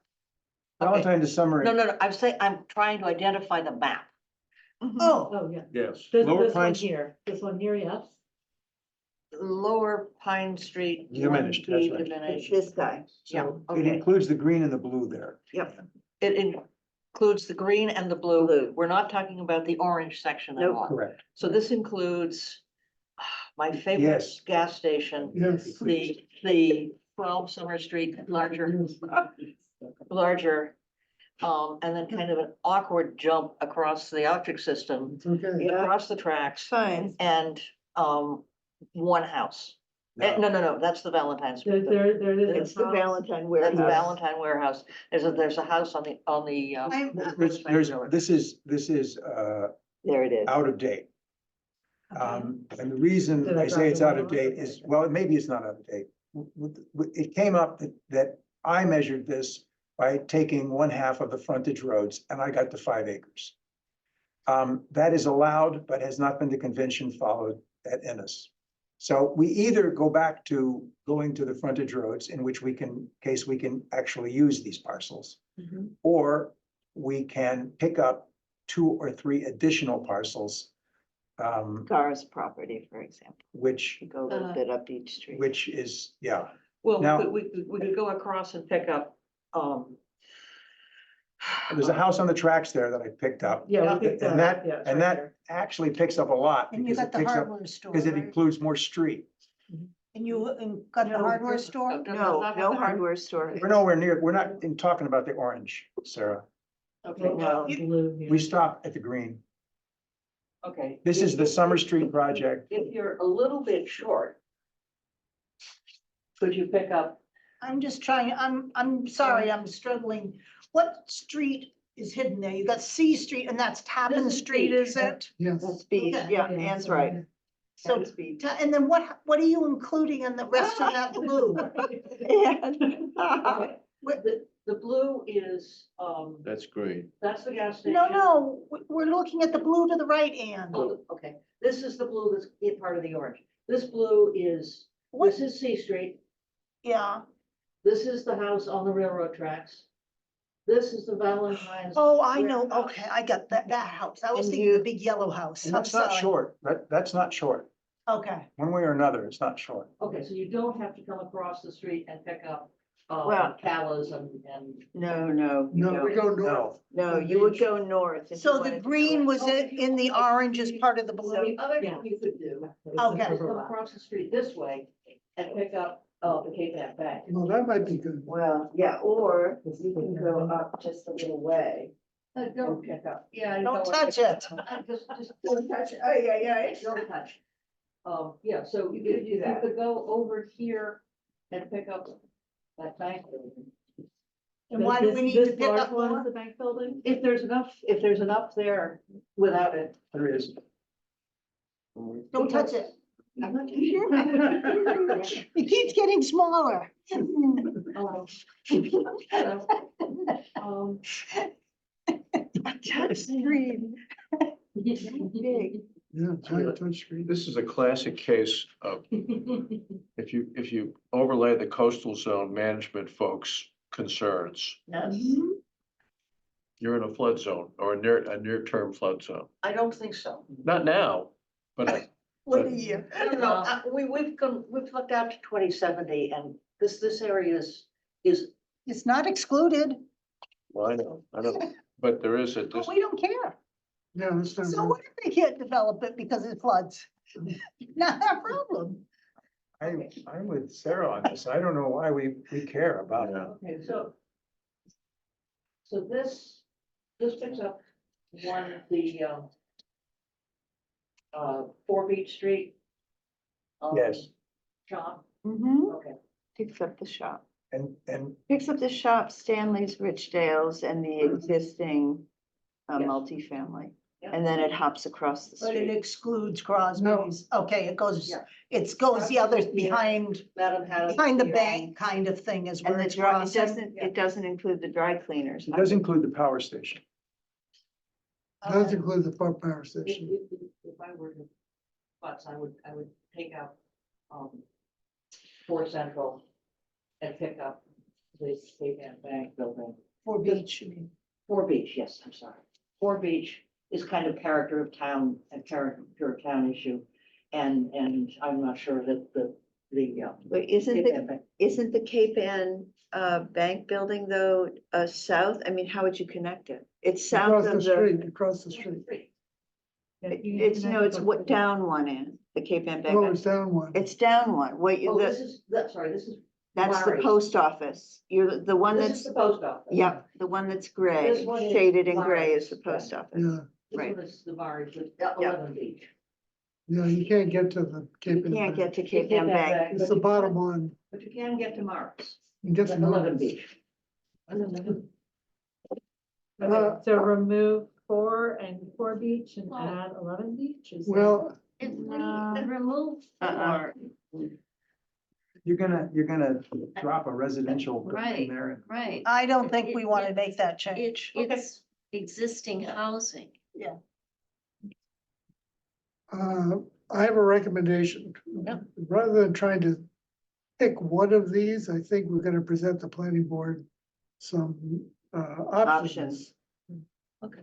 And maybe we have a recommendation saying this is how we would prioritize them. But they might have a different idea. I would rather see us make a recommendation and explain why we discarded the others. But I think if we're down to the point where we have 2 options at this point, then we can present the 2 options and explain why we selected one over the other. Richard, you know about giving difficult children options? That's what my point was. I had some difficult children. So you want to give them options. My point. I want to explain to them why we made this choice. Yeah. Well, I think you can still do that. Yeah, And And show letting this what all- drift into, here's the buffet, so that we're now, we ought to take, I think, a firm position as a group on what we selected. right, but we're down to 2 options now. Okay? So So, we not need sure to get we- more information on first of them. all, we're not gonna be exactly down to 2 options. As we go through this process of writing down a justification of how we selected these areas, we're going to list some other areas that we didn't select. And so there's going to be some other stuff floating around here that is going to be pretty obvious that we made a decision not to include. And if we have 2 that we're comfortable with, let's figure out, I would advocate that we figure out which one we favor and that we state as our clear favorite. I think she needs to remodel them with the correct parameters to see if they still work. We have to remodel both of them and look very carefully at what they happens parcel by parcel, because I can tell you, since I modeled them today, that you're gonna find out that when you look at the Valentine parcel, for example, you're gonna know exactly how many units can be built on the Stanley site and exactly how many units can be built on the Valentine site. And that might affect your Right, influence. So I'm not suggesting that we make a decision tonight between the Okay, two. good. I'm more making a statement that I think that when we go to the planning board, we ought to be clear about what we chose and. And stand by why. it. And then show them the other as well. And maybe that's what you were saying. That's what I'm But saying. I don't want us to drift into, as Denny says, here's your options. Because that's kind of a cop-out for us, it seems to me. Well, I think as long as you know, you can make a firm recommendation. And you can say this is a close second, or something like it, so. Yeah, yeah. They're the ultimate arbiter on Right, this. exactly. They'll do what they feel is right. The ultimate arbiter. And actually, it's town meeting, Yeah, it's. and there may well be people making amendments, and saying, take this out and put this in. So then I have Ooh, option one. Oh, boy. You might not want to do it that way. Because of experience. So I have as option one is Lower Pine Wars, Powder House, Mac and Mad. And two is going to be Morse and Sawmill, obviously, Powder House, Valentine, and Mac and Mad. Yep. Yes. And then I'm gonna bump Powder House up to Whatever we need. what we need. Do you want me also to bump up the Sawmill parcels? as Increase the well? density? And just, if I need to. Yeah. If I need to, okay. Yep. I won't do it unless I need And, to. and I did look at the parcels and it looks to me like they're two. Right, there's one parcel, I just looked them up, Yeah, one they're parcel two per, units every two. right, Right, so they would pass muster with the current zoning reg, if it were by right to do the two family with two houses. no. Two family. That, it's one structure, Two it's one step structure, it's a two-family and one structure. Oh, is that what it Yeah. is? So, okay, so it's So not two perfectly valid. separate houses, okay. Yeah. So we can do that, absolutely. We can also do, we've done these capacity maps where we do a map that shows how much unit capacity per parcel. So we can certainly do that to let you see what that actually looks like. Can you show current versus max or not? Actually, we've just been asked to do that for another community, so Okay. we're going to test it on them first. Okay. Good, thank you. If it works, we're gonna do it for you. But I don't think that'll be a problem. We're going to use residency, which is done by mass housing to show current density. So Okay. we'll use their numbers for existing Okay. and then we'll show you your unit capacity. We can absolutely do that. Then you mentioned doing a memorandum to the planning board. Would it be helpful if we gave you a write-up of those results with the map, the chart, the Yes. unit capacity? Yes. Okay, we can prepare all of that as a memo for you. And maybe I'm out of line here, but I'm concerned that we're mixing presentation with decision. Mhm. And you're gonna go back and run some models on this. Yes, Why can't we just look at the models quickly?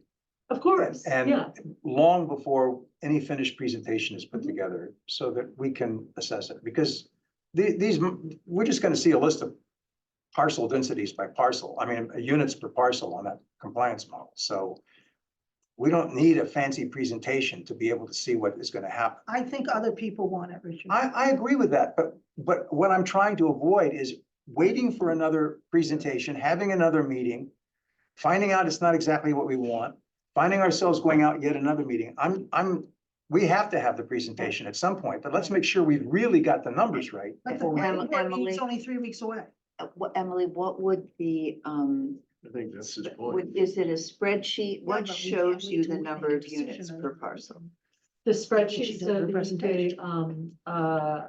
compliance model actually models it on a parcel by parcel basis. Yep, Then we just re-import it back into GIS and spit out a map of the actual capacity per and parcel. so would we be looking at a spreadsheet or with You'd be looking at lines? the map. You'd be and looking at a so- map so and out you'd of say that, this each parcel had X You would units, have like a Y number on it. units. You'd have 10, 5, 3. It's not gonna be less than 3. Yeah. 47, whatever Darn it, it is. darn it, I'm No so tents. bummed about that.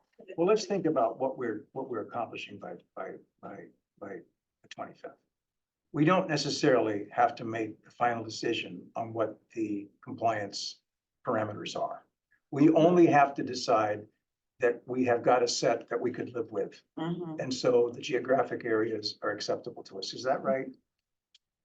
We're going to For the the planning planning board, board. say, we want Yeah. these areas, yeah, we've got some numbers that work, they may not be the best numbers. right. We We can need to tweak them give some them as more. much information as we can. Well, I'm not arguing with that, Sarah, I'm trying to understand, look, it's not just picking the geographic areas, we also have a lot of numbers to tune in here. Right. Because you're gonna find out that some of these parcels have more units on them than you really want to have. That's right. And I'm just trying to understand and make sure that we all understand that what we do on the 25th is try to zero in on the geographic areas, but we have not yet necessarily locked ourselves into the final decision. But I think we need more numbers than that for the 25th, because if they've got to. Of course, Got to be submitted to the state on the Well- 15th, it needs to be pretty final by the time we meet with the planning board, Well, It doesn't get submitted to the state till June.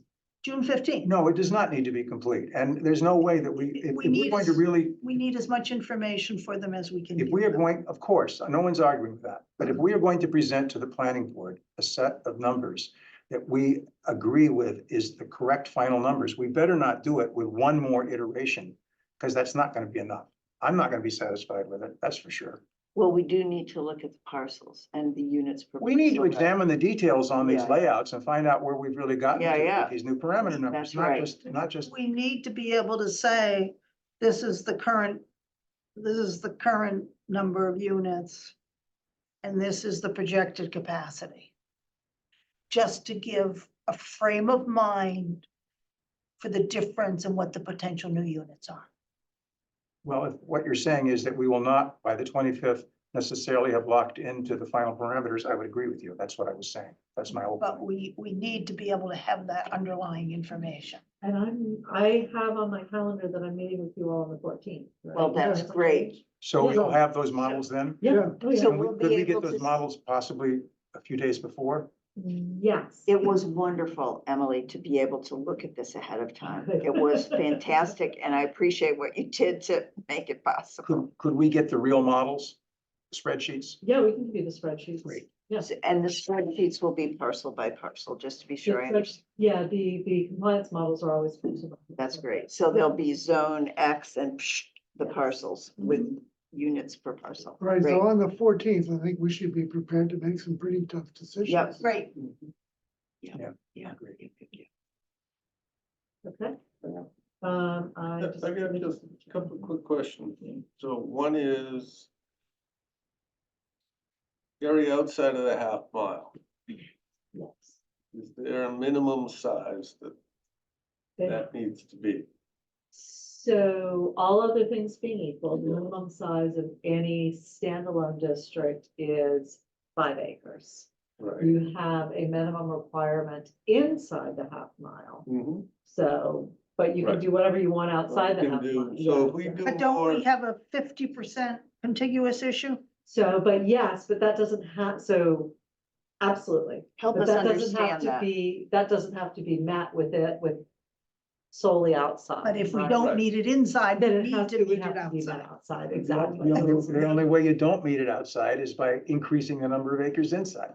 Right. right, so here's my question is if we do the baseline capacity of what we have in each of these sub-districts, and we realize that the incremental increase to the 15 unit per acre only is a relatively small amount in many of these districts. We may want to have more area inside the half mile. And have, because remember, every unit that we zone for outside the half mile, if we're talking about the MAC area, is a new unit, completely new unit, as opposed to if we zone in Where there inside the existing half units. mile where we have some good density. Mhm. That is the balance. That, we have. that zoning thing, so Mm. I think doing this, so many units in each of these sub-districts that we talked about, what the basic number is and what the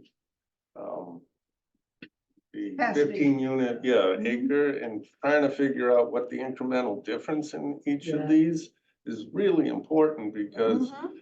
as opposed to just blanketly saying, oh, we only want to do the minimum amount inside that half So, mile. Yeah, We may find that it's hugely beneficial to do a little bit more The instead. question is, where do we put the 20 contiguous acres? Do we try and find 20 contiguous acres in here? Maybe if the numbers work out. Well, we've looked at that. And they don't seem to work. I'm not too fond of that idea. The Just problem is, something to. in order to make that work, you Mhm. end up putting an overlay over the historic district. That's what we were trying to And avoid. we're Mhm. seriously trying to avoid that. I am, Because we had that at the beginning. Right. Mhm. Also, you've got a problem with these two parcels out there. We have to do everything by parcel. Don't we only have two parcels out Yeah. there? So you're only working with, what is it, 13 acres and 10 acres? One, Well, you know, there's a yes, different way, there's a yes. there's different- more, No, there's no. more you could use. no, there's There, 13 and 10. there's, okay, so But their one density- 95 School Street is 12.06 acres. And then there are two parcels that are said as undevelopable, but I assume you could throw them in there. And that's almost another 3 acres. And then there's 99 School, which is where Utopia is, which is another 4.5 acres. That's not contiguous. It is because it seems to run all the way along Atwater Ave, at least if I'm looking at the property map right. I think you'd have to include the Brady property. I think you can avoid it if you include some of the other things. Well, So the other thing you could might do be able is- to get almost Mhm. 20 acres there. The other thing you do is just to make the same adjustment with density, just allow Right. greater Yeah. density in downtown and then have 10 units out in the LCD or something. That would Um, keep your contiguity of the 23 acres. But as you say, you then, because you can average for your 15 units per acre density, you're gonna have a lower one on the larger piece of land and a higher one here.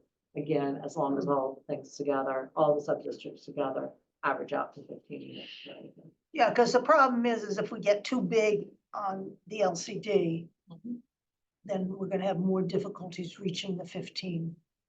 It's kind of a Density per whack-a-mole, acre, it's a right? whack-a-mole thing. It is a whack-a-mole. I got a lot of sympathy for the problem of having that big development out there, but it really bothers me to think of taking 20-acre contiguous parcel through the middle of downtown Manchester. What I could do is, model Well- the two scenarios that we talked about, see what that does to the unit count. And then if we do end up with more than we expect, or more than we actually need, then I can take a look at what zoning, what dimensional changes would be required to bring the number of units down on MAC Medical Center, and see what that does to the overall model. I mean, Yeah, I but that's can not, try really- and- that's not really gonna happen. Those lots are too small. It's not gonna bring it down by a lot, I No. agree, but, I looked at that. it looks like, yeah. I mean, 6,000 square feet with a 3-family is 18. That's right. Yeah, it is. That's right. Yeah, and I I mean- modeled it based on the existing, 6,000 square feet. And there's only a few lots that are less than 6,000. And They were like 4,000 something. at the risk of, I wonder do we still want to keep Brooke and Desmond in the loop? No, I, I think we have to, Sandy, we have to get to the point where we're making selections. well, we've. pretty And that much- brings in a lot more acreage downtown, if you Right. include that. It does. Yeah. And so that gives you something to think about since in terms of how many acres in the how many units in the LCD versus how many Oh, I see. units. Practically speaking, what are you gonna do? Suppose you took 5 acres more downtown. How are you gonna parcel out You can't. in the LCD Yeah. to make up for that? And how is Brooke and Desmond, are they even contiguous? Yeah. Brooke and Desmond. Just gonna bring that up so everybody can see that just one moment. Something. Brooke and Desmond are contiguous with each other, but they aren't contiguous. They're not with contiguous the with other anything else, so it Right. doesn't relieve you of your obligation to have a. So just breaking 50% out. contiguous Brooke and outside. Desmond as the Okay, well then area if you want to here. get, if you want relief from that, then you do more of Pine. Oh, actually. And these were all the original. The original pine. Yeah. You So do- this is the original pine here, Right, going into Morrison Sawmill, going into Powder House. This has now been replaced by Valentine and Summer, which we were discussing earlier on the map. And then this is the Brook area, this gray area here, just for people watching at home, so they know what we're talking about. I can see the point, but stealing a few more acres downtown doesn't mean that you can then turn around and take a few acres off in the LCD. That's not the way the parcels are laid out. well, there are these No, that's other the church, parcels that are small. That's the church, so. There Then the are, two. but that doesn't get you to the number that you need. Oh, It gets you, Imagine you took well, 3 acres. if it's 18.5, okay, if you do the Pine Street parcel, the original Pine Street parcel, and you do Sawmill Circle, and you do Morse Powder House, those together are 19.5. Okay, And then 19.4, I beg your pardon. And so that would get you to your contiguous 18.5 acres. okay. So now what are you gonna do? What are you gonna do in the LCD? Well, I mean, you could do just Gurley, do the 12 It's only, and, it's. and it's- do, and You gotta do get to 30. Utopia. Gotta get to 37. And remember, it's gotta do 50, 19. contiguous is 50% Okay. of the total, not just 50%. You can of get to 30. 19 with 4 parcels, 1 Gurley, 1 the Utopia, and then 2 parcels that are on that water app. you can get, And that gets you to 38.6. That's- And I have the lot numbers and all of that. I just don't think it's worth it. Well, I don't know. I mean, I am concerned about such a big project out in the LCD. I don't think you're gonna make it that much smaller. No. It's not gonna come out that much different. It's still gonna be big, is what I'm saying. Let me just, we have. Yeah, the best you're doing is reducing it by 5 acres, Yeah, well, that's 45 units. 75, but Yeah, still. 75 units is a. I understand, but you still gotta be development. And just again, for people online, this is the LCD district we've been talking about. This So is pull out so you can see it a little bit in contact. Is the edge of the half-mile radius. And here's the LCD district we've been discussing. Or shifted to the, to the. yeah, but you have to have, I'm going Yeah, I back know, here and we don't have, yeah, I know. we don't have the continuity getting this All right, and this. so I'm going to model those 2 scenarios for you. This is 5 I'll get them acres. to you Okay, folks. next Friday. Well, that would- And then- you get your Yeah. acres. Sorry. So I'm gonna model the 2 districts for you, get them to you by next Friday, so that'll give you time over the weekend, because I know that you're going to look at this on the weekend. What we're going to do is we're going to give you the breakdown and the charts that we've done before of them. We'll also give you the unit capacity map, so you can see them. We'll use residency to give you what the estimated current units are on each. Residency pulls from the assessor's data, just so you know. And then we will also provide you with the compliance models that back up each of those, so you can look at the underlying. We'll have a conversation then, but as I look forward to the planning board, it would be helpful, whatever comes out of the conversation on the 14th, for us to have that, in a PowerPoint presentation with the maps, the unit capacity, the maps of the area, the unit capacity maps, the residency maps, the charts that we're showing, and then an explanation of essentially what's in each district and what we change, so people can see the zoning parameters that we use, so Right, people yep. can clearly see it. Mhm. Okay, Okay. I think that works for And us. is the general consensus that you do not want to include Brook and Desmond in terms of see the list of parcels? Yes. Mm. I personally would like, I'm not ready to throw it out. Should we vote on this, I guess? Well, what, Not sure. what the how board- many parcels, what's the difference in the LCD? Is it fewer parcels more parcels that need to be acquired?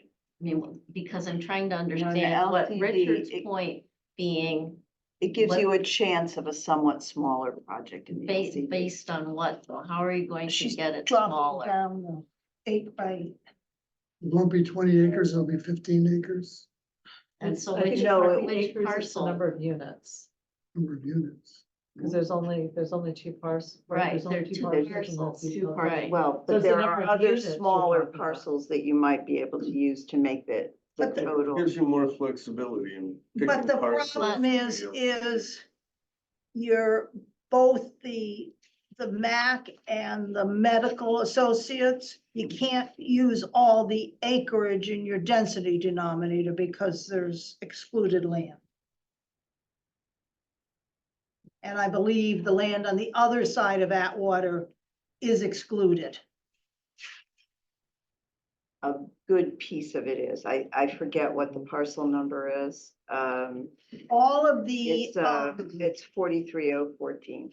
There's 46 acres on the, on the, A significant side. number of it is excluded, including area that's already built. MEC2. Yeah. No, trustees of the reservation.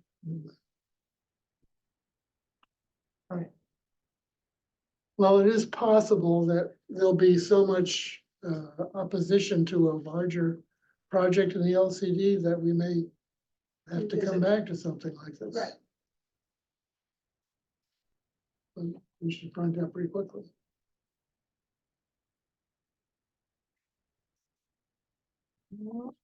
Countering a large project in the LCD with maintaining the character of the downtown. Yeah, that's a tough. yeah, call. yeah, well, it's a It's- balance. It's a it's the really balance. tough And- balance. And yeah, And unfortunately, it's not a fine balance, you know, it's chunks of things that happen. And you would think, so I know Richard would say things change over time, that one of the parcels in the LCD is perhaps controlled by owners who might not want a large ugly development on their corporate campus. Yeah, of course, they might want some workforce housing too, Yeah. for their employees. Yeah, Well, but it'd be then well it's not designed. gonna be that many units, I wouldn't think. Well, well, no, maybe not. I don't know. so my best argument for continuing, for not. That's what I'm yet trying to growing- understand. right, What is your the best be- The argument? best argument for it is that we might wind up with, if you look at the Brook Desmond thing on the old map, you've got 10 acres there. And that would allow you to take only the Gurley property in the LCD and have a quite a bit smaller development there. No, how many would that give you downtown? It would give you, between all of that, well, it depends on whether you do all of the old Pine or not. If But- you do the old Pine, Brook's not contiguous Right. with, the other parcels, But you so put- it but you- doesn't count in if- that 50% if contiguous. you do all of Pine, you wind up with 19 acres, which meets the 18.5 acres. So now you got 28 or 29 acres in town? Yeah, you do within the radius. You have to have, it's 50% of the total district. So if Right. you have exactly 37 acres, it's 18.5 Correct. contiguous, but if it's 50, it has to be 20. If it were. I'm for not example, 50. suggesting I'm not, I know 50. you're not suggesting 50, I'm just using that because the math's a lot easier late at night, right? If it's Right. 50 acres, it has to be 25 contiguous acres. Right, so Okay. what it would be totally would, if you use just Gurley and you use those parcels, it would be like 40 acres, 42 acres. And so if you use 40 just, acres. So now you Gurley, need 20 contiguous. then how many units in Gurley? Gurley is only 12 acres, Okay. so it's 15 times It's 12. 13. I have a hard time trading off what goes on in an undeveloped piece of land on the other side of 128 with taking 25 or 20 acres out of our downtown. Well, I think it's the useful, That is the trade, that is the, that is- Yeah. It is the decision. I think that's useful to offer it as a trade. Yep, So yep. 'cause Pine people- plus Morse plus powder plus. It's your old G1. Old G1, okay. Yeah, it's your old G1. All right. We can model that. I'm sorry to be a pain, but I just think we have to be prepared to. Well, if you're gonna model it, you also better make sure you really model the LCD choices so that you actually have a real alternative. Yeah, absolutely, yeah. Well, I know, you say, yeah, but Well, what I What- mean is, we will play with the density to get that, to see what, if you can get the number of Well, units lower. well, that would be one way of doing it. Yeah. Creating the density and creating even higher density in downtown. My point is that It's not a bad. I certainly wouldn't favor, whatever you do downtown, you've got to cut down the number of acres on the LCD, not just the density, cut down the acres. I would do what you suggested, which is use Just do Gurley. Gurley, the medical center, and see what that looks like. I mean, it might Right. work, but. Right. So we're gonna have to gather 13 more acres out of the downtown. Well, if we have Brook Desmond, plus Powder, plus Morse, plus Pine, Plus Old Pine. plus, oh, yeah. the So old we're Pine. putting 2/3 of it downtown and 1/3 out of town. Yeah. 2/3 of the units. Yep. But It probably presumably will where you've result got in the existing fewest units. number of new Units. units. Overall. Yeah, but No, still. it'll only result in the fewest number of new units if nobody builds anything. Well, I guess it will anyway. You're right. Well, No, anyway, no. You're right, it will. Yeah, it yeah. will. It will. But still, you're cutting over a lot of area where the density is less than 7. Yeah, but I think that trade-off has to be presented. And it has to be clear what it means. Yeah, exactly. I think it's horrible. It is horrible, but it's gotta be offered, Why? because people are gonna ask about it. Yep. People are gonna say, I don't want 350 units out in the LCD. So just throw in the country club, 2,700 units, end of story. There you go. A solution solved. The whole thing is I think it's solved. 2,769. Is In the, it in a half in the, mile? oh God, what is it? No. What is it? Desmond. Desmond, yeah, the Desmond area, the old cricket building. Yeah, What is how many units, what is the acreage of that? You're gonna get a big development. that's what's a lot. Yeah, it'll be big. Oh, no, isn't We that can do the guy same. Three of wearing all his them. fancy Right. cars there? In fact, that whole area, that's a, I don't know how big it is, but that's a big development. Let me just, get that map. That's 30, 40 units, I'm sure. Sarah, are you on the GIS? You can check that parcel size.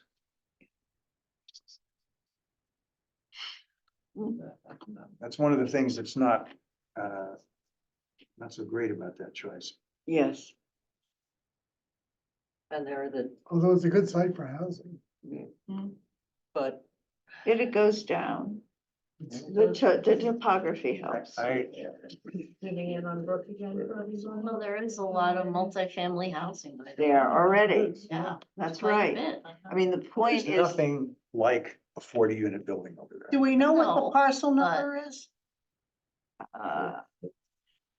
Or the street number for that cricket building? Something similar. No. I might have it. You probably Yeah. have it. The cricket building, oh, I see where you're talking about. That's where it's just getting, north of the cemetery. Right. Yes, that's correct. but that's where getting into the Search design the review. map. Okay, If you address or a parcel, okay, oh, okay. or an owner name. I don't know who, owns it, Here it is. but it's probably under a company. Is this all Scooter Lane around? Oh, yeah. I may have it on my. No, I don't have any.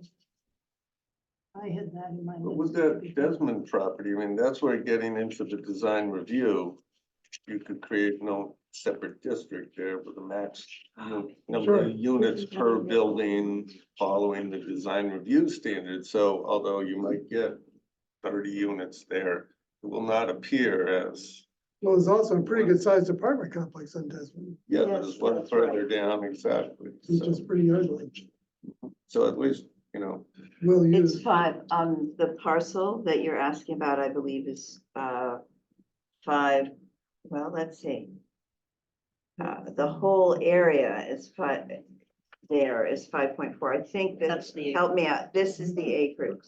I think the cricket acreage is 2.4. 2.4, which is a, 2.0, no, that's a 35 unit building. Next to it is and there's Next to it is a another 0.5. acreage, which is 2.4. Oh, that's the same one. Yeah, it's two, There's another, there's 0.1, 1.5. The biggest one after it appears to be the half. A half acre. 45 summer is the 16.6. biggest one after it is, well, there's the telephone, the old telephone company, but the biggest one after it, there's another big one to the north of that, which shows a 0 on the GIS. but So the that's- That's the old, that's There's a the bunch old. of The condos. cricket is 2.42. Oh, this is- Yep. That's the old. I don't know how That's big what I that is, got. but that's an acre. Or 3/4 of it. Sorry, 2.42 plus 0.52. Yeah, Yep, so that's a 30 unit building. This is 45, This is 3 not- acres. this to me violates almost every single rule criteria that we have. With the exception of not, it just well, violates them all. is it I mean, per Ann's comment a moment ago, is it a 30 unit building or is it a group of buildings on, a 3-family building? That's not your choice. Well, you can Can zone be. it that way, can't you? As long as the density comes out the right We way. can You're not create gonna a get- separate overlay for that Yep. area. Well, we're gonna be, Yeah. this is spinning wheels here. Yep, yep. Regardless of whether it's one building or 6 buildings, Mhm. it's still going to be 30 units. Yes, it will. It's gonna be, It's 3 acres, it's it's gonna be 30 45. new units It's also. going to be very disproportionate to the existing area. And I would also point out that in order to knit all these together, we've cut through a pretty good section of Midtown General District as well. It wasn't just, we had to cut down, pick up some houses on Norwood, run down some houses on Summer Street. You're really carving out. Wow. The other place to look at is on Brook Street at the corner, and I'm sorry, I do it geographically. The last 2 before you get to the playing fields. Which look to me like about an acre each. Those small ones, right? There's a bunch of small ones is, Right in, under It's- the T there? no, Okay. it's the ones that are where Brook Street takes a, Oh, that little The jog curve. up there? that jog. Yeah, I'm not sure those are in that Okay. district, are so they? if I They go are- up well, from they're the in the E and district. Allen, That Yeah. that in the map that I'm looking at. Okay. The original map doesn't have ends right. This has nothing to do I with did- historic district. I don't know, I just, Yeah, no, I'm just making sure, because I'm looking at this, which I think. Well, again, we're spinning our wheels Yeah. here. right. Let's move on. Is there anything else we need? Well, wait, are we gonna have, are we I ask- will do that. Great. So I'm going to model you 3 options, just so you can you as a group can have a discussion of the trade-offs, you'll have all the Yep. information and maps in front of you. And then I think Instead of having that this that 10 sounds to me like it would be helpful. 5 acres. Okay. Great. And do this. Anything else for Emily? Yeah, but did you ever find out about office hours? I have not heard anything about office hours. This is They got our- too busy and discontinued that. Yeah, they're too busy fighting. They're Milton. not responding to anything. Like, It- it- postal They're stuff, reviewing you all know. their stuff. I know, Like but that, how do they that's- expect the rest of us to? They're trying to find other people. Timely. They're trying to find other people But I who don't mean, qualify, so they can sue them.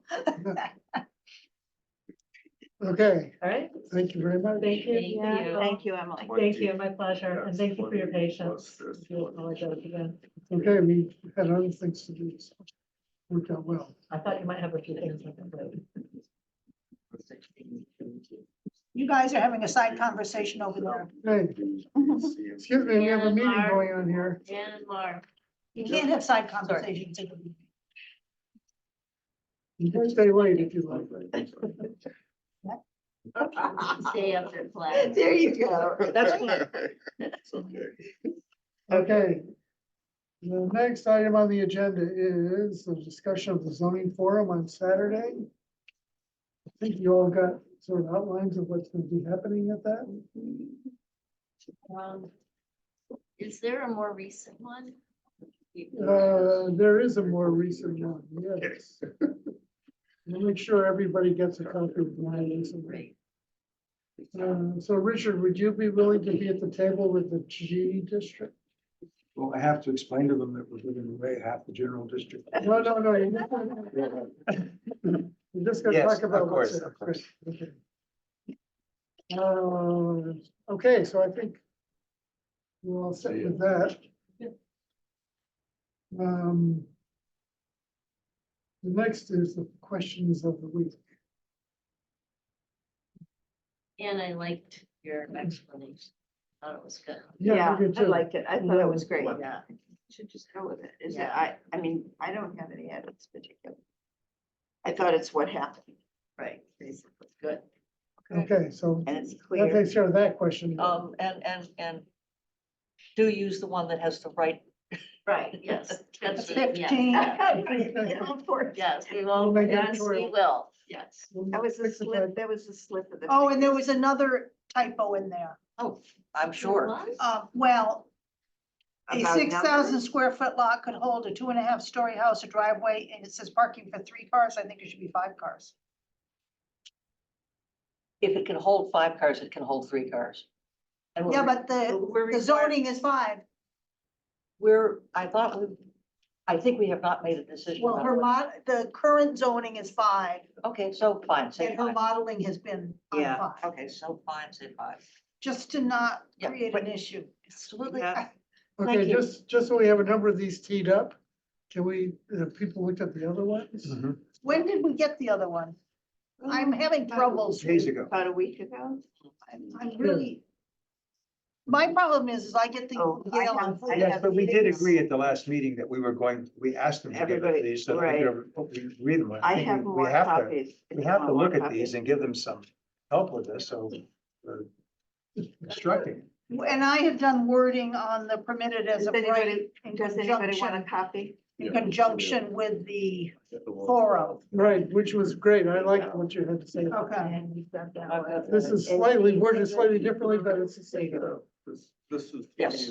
Yes. I mean, I didn't see Great. that. What, mine? Yeah. So that's in you will get it shortly. This Send it this whole myself. thing is so I disorganized. know. just Well, have a it is real problem. organized. It's just there's so much going on simultaneously. Well, and it's- Nothing's coordinated. Okay.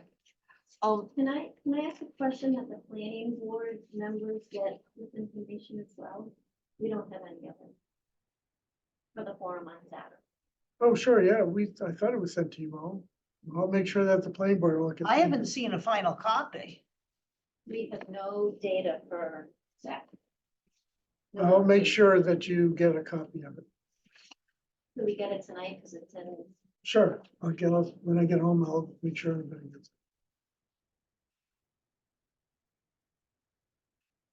Um, On the I had question, a, second question of the week. Somebody is going to ask, okay, what's 10% of 3 units? that was exactly my question. For what?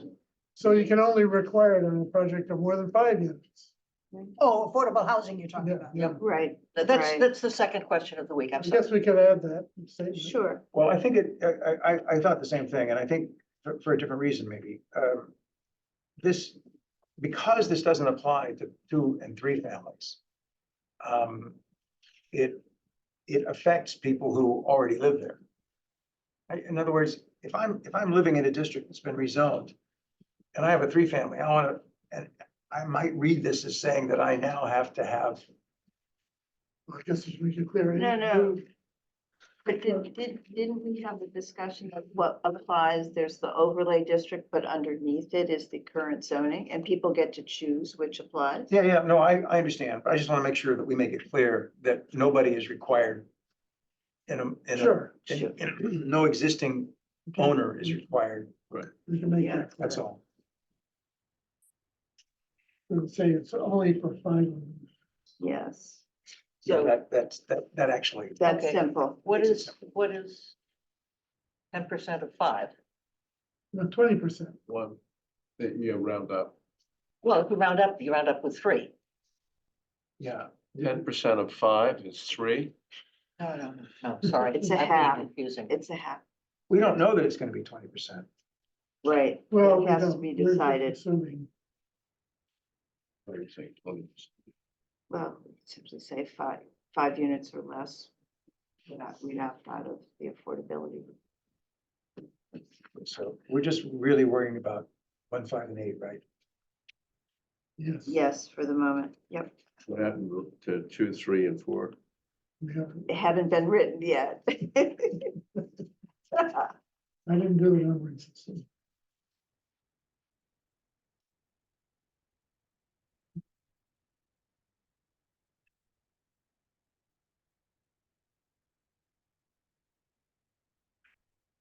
I read 8, and it gave me a mild headache, These aren't numbers. but I think it's right. Right, but painful.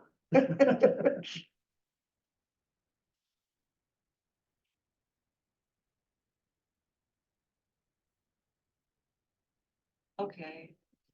Is there a difference between 1 and 6? If we're, I don't, oh, here. Yeah, I need a copy too. I got 4 pages. I think you're only asking us to review 1, 5, and 8, though, like. Here, okay, yeah, we don't I have no numbers on mine. there you go. Oh, you have an extra? here. No, I'm sorry. Oh, this is everybody, and then it's what's number. So the only, these happen to be in the order in which they came up in the context of the communications subcommittee. Number 8 is. That's why they have the numbers that they do. Know that. But obviously, they'll come out in, Know that. although one probably is, I think, the question of the week that Anne did the revised answer. That would probably be the first one. Yeah. Yes. it would be. But you Because have I think it's a crucial less. issue. And if we want to hold off on the question of week 8, we'll have time to take it up. with next week. Yes, Good idea. Okay. yeah. But what would be great is if people have comments. Could I write something for Q7? So, You can't. we have been You can't. for it, Ed. Yeah. Hey. People set at People are a there. couple at 2, 4. You might want to ask them. I will update you on that in a moment, yeah. I would probably, I would want to run it by you, Sue. Actually, Richard has a good answer to this. You know, there's a really good Yeah. answer, which is, it would be an adjacent community, so we still have to do something. Well, and I used the train station A lot of people do. A many, lot of people do. No. for a long Both time. ways. I moved to Manchester because of the commuter rail. So did my dad. Mhm. And a lot of people get off the train to work in Manchester or for contractors who work in. Yeah, from Manchester. Gloucester, yeah. But Also, it's not our train. Decide whether it stops there.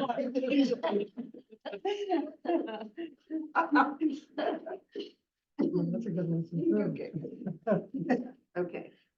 Anyway, Okay, comments on question 8, much appreciated. If you want to send just to Gail and she can send it to the subcommittee, that'd be great. Or send them to Sue. No. No, send them to Send Gail, it to Gail.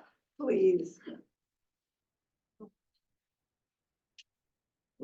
And my only comment about the event on Saturday Hmm. is I hope, I read what you wrote, Sarah, and I thought it was generally terrific, but it doesn't talk about site plan review at all. So we don't seem to be addressing it, and it's pretty I'm important. addressing by right. You're addressing, And there's no site plan reviews on individual residential buildings. but there is for building for properties that require 5 or more parking spaces. And if we're requiring 5 parking spaces for 3 units, That doesn't go under site plan review today. I guarantee you. No, it does. Any use that's 5 or more, It doesn't go, has never gone before the planning board. And well, they haven't had a project. yes, that they you- have. That's- I raised the issue about, We're talking about reality versus law. right, there was a property on Bridge Street that became 4 units. And I questioned the building inspector, didn't this need to go for review? No. Is this legal? I'll send you And the, he said, I looked at the parking plan and they're okay. I said, Well, So why are we maybe- okay with that? not my, I mean, But why do we have to be okay with that just because he is? so I'm just saying he has not been sending that sort of thing. So why can't we propose that we adjust site plan review so it applies to 3 or more units? Right. And Well, because the that's how whole- most communities Right. do it. It's 3 or more residential Yep. units or in commercial expansions or alterations greater than 1,000 or 1,500 square feet of land area. Or square footage or something like that. So, and I think that's a more Well, is it- reasonable way of doing it, So- particularly if we want to incorporate some design standards Right. into the buildings. Right. Because someone has a big lot, plenty of parking, no design standard, no design review. So, so I think it ought to be, we ought to adjust that or discuss recommending that the planning board adjust that. well, we can certainly do it for projects that are approved under the MBTA zoning. Right. Yep. overlay. Right. So people need to understand what a site plan review as opposed to a special permit is. That's the only reason I mention it. Because see, it actually would, I would be very interested to hear your distinction, Sarah, because it seems to me they are different and one involves less permission or less scrutiny than the other, but I don't really understand that. Well, The site plan review cannot be unreasonably denied. It's true. Okay, but can a special permit be Yes. unreasonably Well, denied? it can't be capricious. But Okay, there's much more flexibility because in a special permit, you're determining whether it's substantially more detrimental or injurious to the neighborhood, which is not a black and white standard. right, okay. Well, So- in site plan review, you can require adjustments and modifications to minimize the Right. impact, but it's a permitted use, so. Right, So, you know, you can massage it as much as the regs allow you to. okay, And we can put So- conditions in the special permit. right, but to- you can't put conditions Yeah, you in a can't. site Yeah, plan, you you put can't, conditions. okay. That's what they all right. negotiate. Yeah. Okay, so there's simply, it's a level of discretion, really. Yes. Yeah. Less and it's- discretion it's- for a yeah. site plan review and more Mhm. discretion. And a different, it's a whole different format, because a site plan review does not require a public hearing, right? No, it has It a public. does. It does, okay. Yeah, yeah, it does with notice to abutters and Yeah. all that, which is one of people's expressed concerns. So. How, being totally ignorant of our zoning law, how much of a change would it be to set up as part of this whole thing, that site plan review is required for any, any construction under, the overlay district? I think you just put it in there. That we can do. Okay, Yeah. so- Trying to that's- apply it That's broader, actually which is what a this bigger thing issue. says. So, Currently, it says for uses requiring 5 or more parking spaces. And that's probably silly, but that's what was there before. We didn't change it. yeah, and I think So that's changing a, things that aren't in our immediate purview is probably a bad idea. yeah, right at the moment, but it's Right. it's something we could recommend. to the Particularly board. if we drop the parking from 1.5 to 1 or something. Yeah, Right, I That's right, mean- yeah, that's right, that's right. Okay, great, that's helpful, thank you. Okay, anything else on this topic? Can we move on to some quick reports from the outreach committee? Sure, it won't be that quick. I mean, the biggest thing is our next meeting is Monday, March 11th at 10 a.m.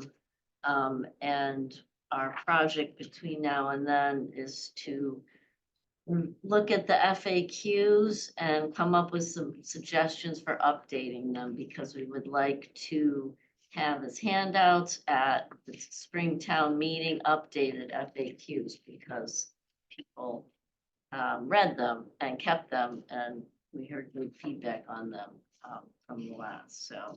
And of course, have plenty of time between then and town meeting to run it by all of us. So we had, the guys went to the Manchester Club. Obviously I wasn't there.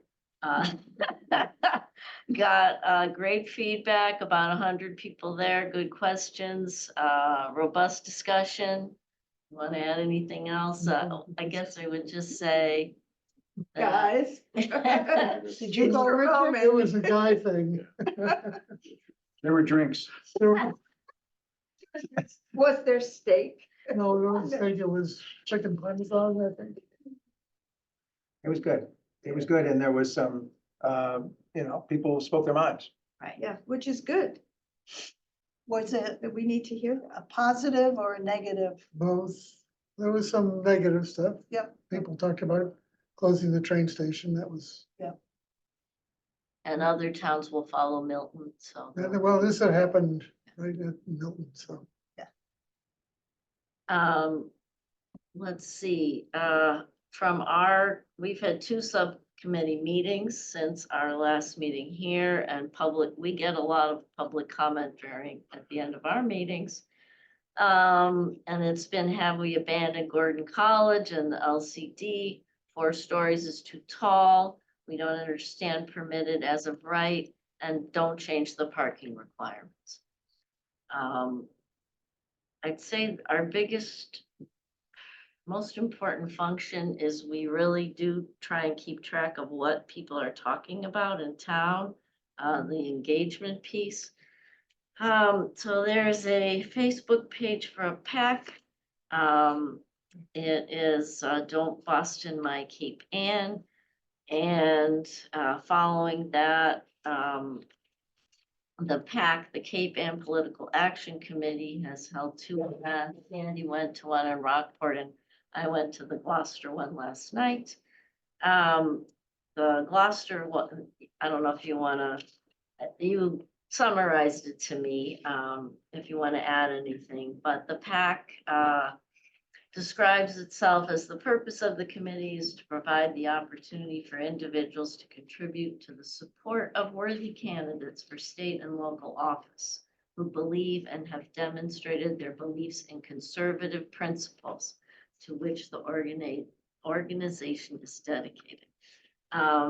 The one I went to in Gloucester had about 100 people. There were 3 speakers who sat up at the front facing everybody else. They presented a slideshow about the law itself, speculative consequences of the law, and ways to say no to the law. The speakers were Christina Delicio, who stated that she serves on the Manchester Planning Board, but was speaking as a concerned citizen against what she termed an unfunded mandate. Michael Walsh, a private attorney who's leading a lawsuit challenging the law. It's also the attorney on Christine's driveway.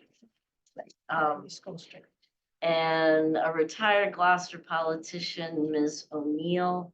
The meeting was recorded, so I'm sure you can find it somewhere. I would say the overarching themes of the speakers were there's little risk in violating the law. Said to be an exaggeration to argue that you'll lose your funding. First step in a massive state overreach. The comments from the people who attended, their concerns are increase in parking and traffic, burden on police, fire, emergency services, overloading infrastructure, water and sewer, ballooning school enrollment, and the effect of zoning on the ability to protect or conserve land. Not sure if this is accurate, but they said that if land you owned is zoned as MBTA, you won't be able to donate it as conservation land because then it would become excluded land. folks were confused about the difference between the size of the transit district, the half-mile radius, and the a total amount of acreage to be zoned under the law, and where that could be. They're angry that certain zoning districts will carry all of the density, concept of current homes not counting, confusion about zoning becoming law, and the relationship between the towns and the states regarding how zoning is enacted, and the relationship between towns and state regarding zoning. If more homes are built, then a community will be required to build more affordable housing. The law does not encourage affordable housing. State legislators did not know what they were voting on. The guidelines are not law, so we don't have to follow them. One size fits all, the meaning of permitted as of right, and the concept of home rule. Those were the topics and concerns of people. The organizers encouraged folks to sign up if they wanted to, but insisted they were not soliciting. There were members of the Gloucester Planning Board there. They spoke about Gloucester's process. They've also hired RKG. Emily. And Emily encouraged residents to look at their slides on the town website. So this is why our questions of the week are really important, because there's just a lot out there. At Rockwood, there were 4 fundamental misconceptions. One is that by right zoning involves no control, that will be overrun by development, and there's no oversight, basically. The second is that that the numbers of units all means building new, and that's not the case. The third thing was that the penalty for saying no is small.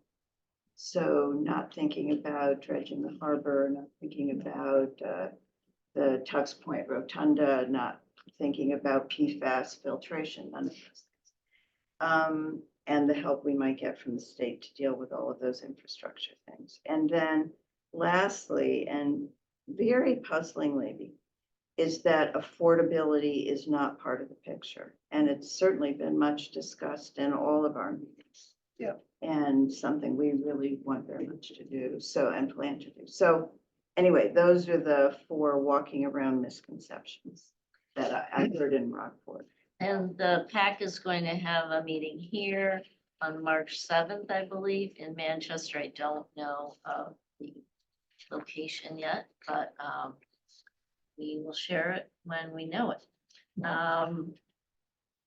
Let's see, Marcus has an article in the Cricket. I don't know if anyone's seen their paper yet, talking about zoning and Saturday.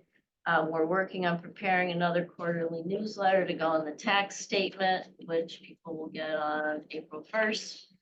Tiffany's doing a next draft, and then we'll run it by you. And we're gonna update the visual timeline to go in that newsletter. That's about it. Okay. Yeah. For some of us, me anyway, there's a lot in that list. And there's valid points. Absolutely. And to me, it comes down to whether or not you believe that the penalty is significant.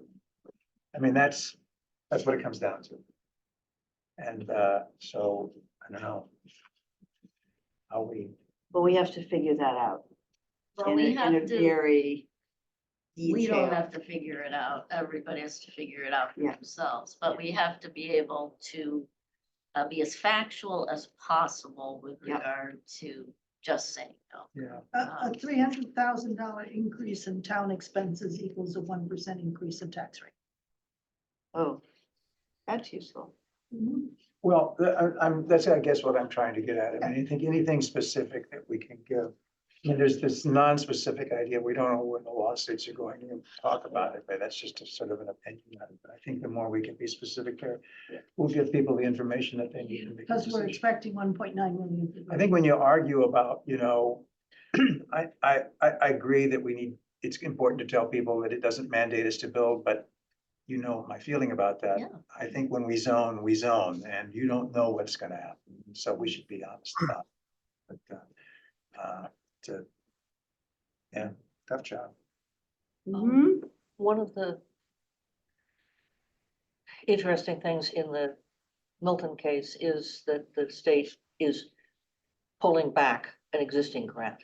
And we have an existing grant to bring the sewer over for CST. 3.5 million, Yeah. How much? 3.5 million.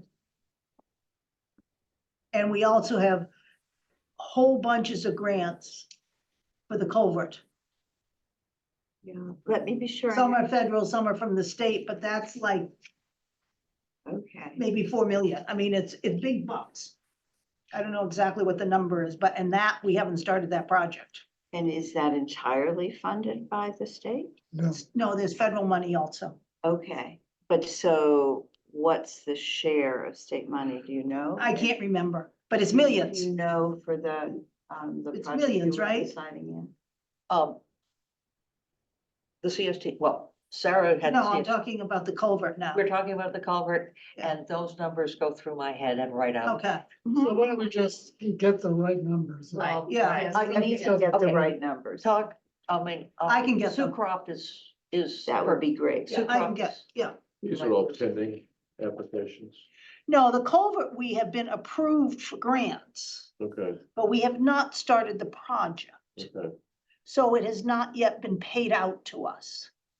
And the 3.5 million waterworks grant, they're hoping to do the project in 2024, which would mean it might be done before we have to comply. But then the state has also committed to giving us 1.9 million on our next dredging project, Right. which would go out the door, and we get a lot of money.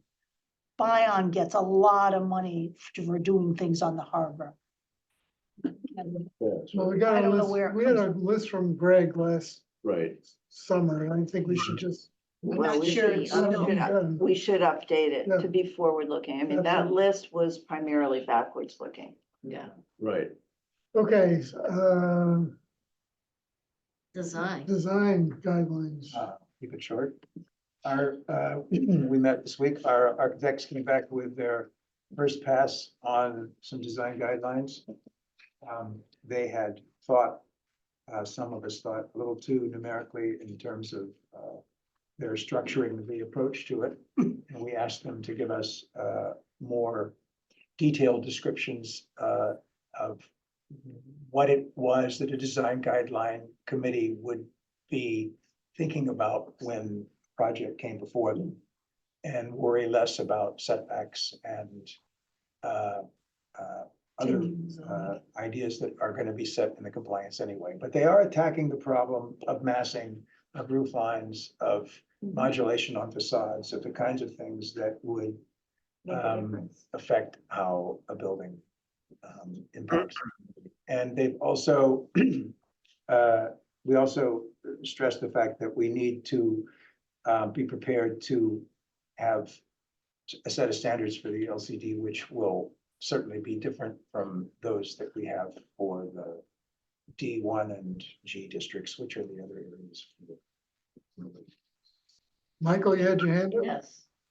Yeah, I just want to comment and on 2 points. So I think I'm mostly agreeing with Richard. And so my first comment is, I cannot stand by any of these statements that say, well, you know, we're just permitting. There's no guarantee that the things will be built. Like, that's like me saying I put a $20 bill on the sidewalk with a rock on top of it so it won't blow away, and I'll come back in a week and it'll still be there. Like, it's not going to be there, right? We're in a capitalist society.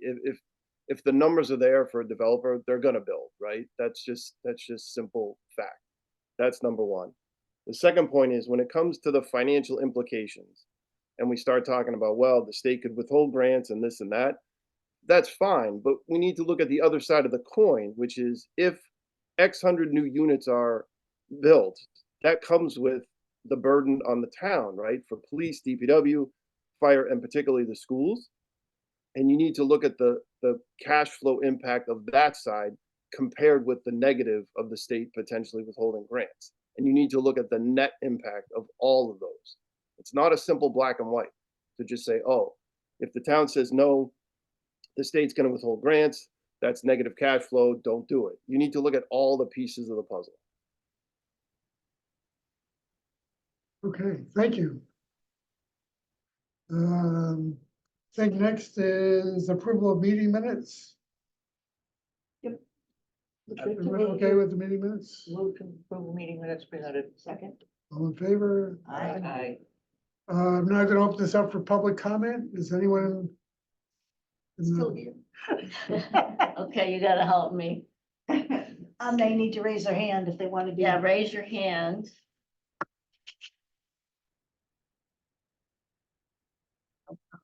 Sarah Pierce's hand is up. Oh, it is? Yeah. Oh, there she is. Yeah, I can do this for you, Sue. Okay, thank you. No problem. Hi, thank you. Sarah Pierce, 9 Friend Street. There was definitely a ton of information put out tonight. 2 things that stood out to me as a resident. Developing the Gordon Woods makes absolutely no sense whatsoever, especially how this entire mandate really was supposed to be about providing access to the MBTA station, people not having to have cars. And that's also a pristine area that would be a shame to develop, to put hundreds of units on. Secondly, the part about using the LCD and the Gurley and the family medicine area, are you considering the fact that there is the pending 40B that is potentially could go through with the water and sewer going up there in conjunction with the cell signaling technology traffic and then additional housing?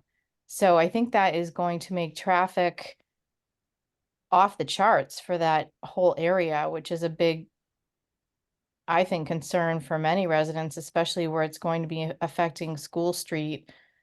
And the 40B will be adding over 800 passes of traffic per day with just that project in and of itself.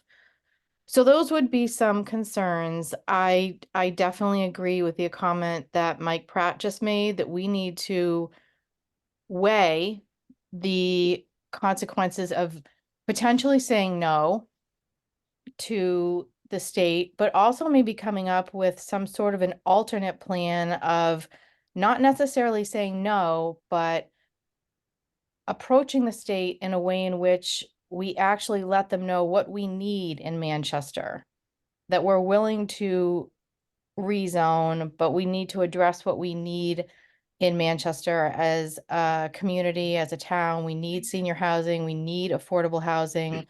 We don't need to just build to make it a more dense area. So that would be my comment for tonight. And I hope that you would at least think about approaching this with maybe not a hard no, but I think a lot of people are going to be very concerned with how this is going to impact the town. And once you do it, you can't take it back. I mean, this is a beautiful, small town that we've lived in for a long time, and we've held the population where it's at for quite some time. And I think it's important to look at that and know that this is, once you change it, you can't take it back. So that's my comment. Thank you. Sorry if I took too long. No, Thank you. no. All right, anyone else? Mary. Mary, Hi, Mary Foley, 1 Plasky Drive. I think tagging on to some of that and what Mike Pratt said, I know it's part of your task to analyze the numbers once you determine the overlay districts, how many units are currently there, how many currently would comply that are, lot conforming, multifamily, et cetera. And then what's the delta, what's the potential number of units that could then be newly built? I was at the last planning board meeting taking the basic, again, the number keeps changing on the state website. Now it's 559 times 15. as new units. But it's up to you guys to let residents know it's not whatever that calculation is, new, or the 559. But is it 200? Is it 300? Is it 100?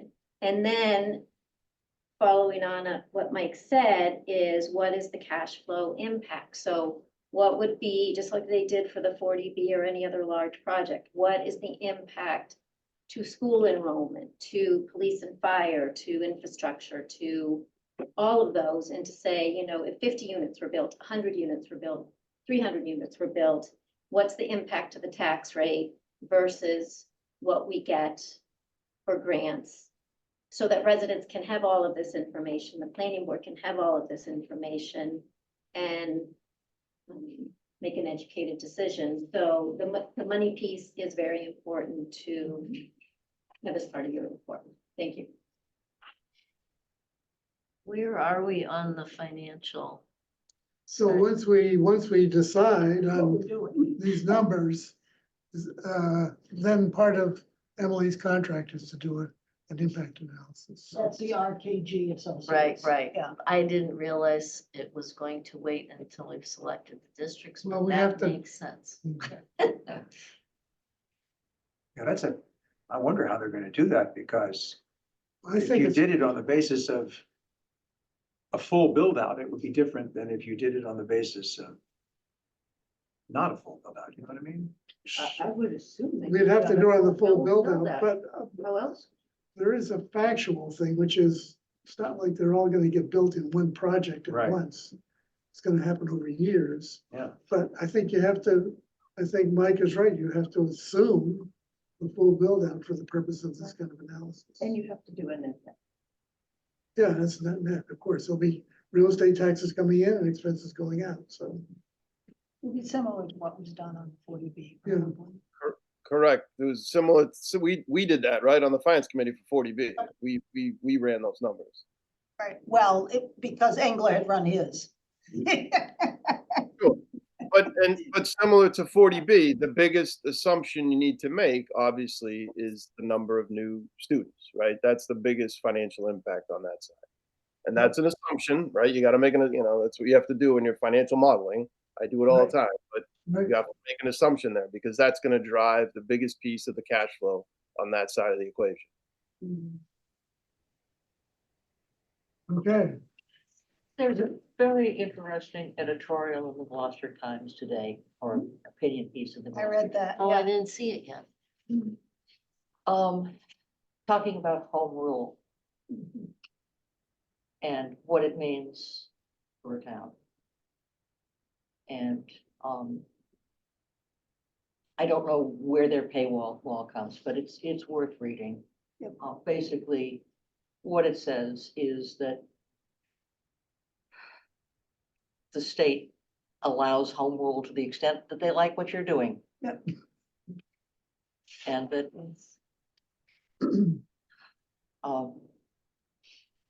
they allowed towns and cities to start zoning in, this is not in that article, but 1918, but every change in zoning has to be approved Yes, by the Yeah. legislature. yeah, that's right. Well, and well, they created zoning, so, the state And they has zoning gave it to the parameters. town. and they gave it to the towns and said, And they didn't, it wasn't a one-way grant, it wasn't a Right. permanent grant. Well, and if you look at the court history, all of the courts are favoring the property owners, not the abutters. Well, that kind of wasn't the, Well, they bent over backwards to give more flexibility to the town zoning rules. The biggest threat of all that I've heard from the state is this threat to take back zoning control. Right. We wind up finding that the zoning, That is. all the deliberation that we're doing is now being done by UHLC. Right. Oy. yeah. That's Well, if you California's read done a the, lot of that. if you read the Milton complaint, Yeah. it's actually well done. But if, they give Milton 90 days, I think that was the time, yesterday. So I don't remember all the details, but if they don't come up with their plan, then they're gonna appoint someone to zone for them.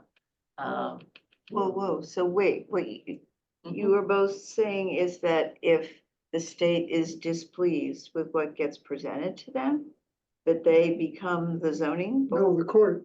The court. This is in appoints- Milton This is because the of Milton their, appeal. the suit. Suit by the Because they're state. in a litigation phase, I mean, Yeah. that doesn't apply to us and all the other towns who We don't know where it's going, apply, right? Yeah. but it's a Ah, possibility. But that, Right. that is what their So, final remedy listed. Presumably this will all have worked itself out over the next 3 or 4 months and we will know. what's going on. Have you been in a court recently? I have a feeling that this is gonna go faster than your normal case. Well, Yeah, yeah. I would expect Yeah. so too. yeah. But Do you think that, HAC is a state entity and it's been 2 years since we denied the SLV. Yeah, but this Roger. is something the state really wants. But I Right. think, They and want to send a message. I Yeah. think Milton is gonna work with them. I mean, they don't like being at loggerheads and having to pay legal expenses for years. That's not the town. Certainly wouldn't be good for our town to pay legal expenses for. I haven't seen the legislature doing anything to alleviate this either. That's the whole point. do you think it's possible that, we or other towns could get a stay until that case is adjudicated? No, Zero chance. no, Zero. because the Wait, state until wants to which? push it through. Jenny, until which is adjudicated, the 40B or is? The bill- No, because the state wants to push it through and the next bill coming along is even worse. Or the AD? Oh, they're the housing bill. The governor's housing bill. That goes to affordability. It does tax credits and it does ADUs by right of 900 square feet. I guess I didn't know that. And And within the a half a property mile of transfer the half a mile of the town center, there's certain parameter within which is zero parking requirement. And this applies where? Everywhere? Everywhere. The entire state. Yeah. No, it's not, And I don't know what It's not a else law is in yet. there, but there it's was a not a law. law yet. This is what. Just a has proposal. been It's a proposal. proposed that, Yeah, It's but being considered by the legislature and some committee of the legislature. yeah, I at went this to a point. training on it. It was cool. Yeah. Man. It's broader than, yeah, so. Unless I'm moving to Australia. This is what happens when a city runs the state. All right, I got a motion to adjourn. Second. Second, all in favor? Aye. Thank you all. Yeah, thank you. Thank you. So, when did this come out? Oh, so months ago. Yeah, a few months ago. December, I think she filed it.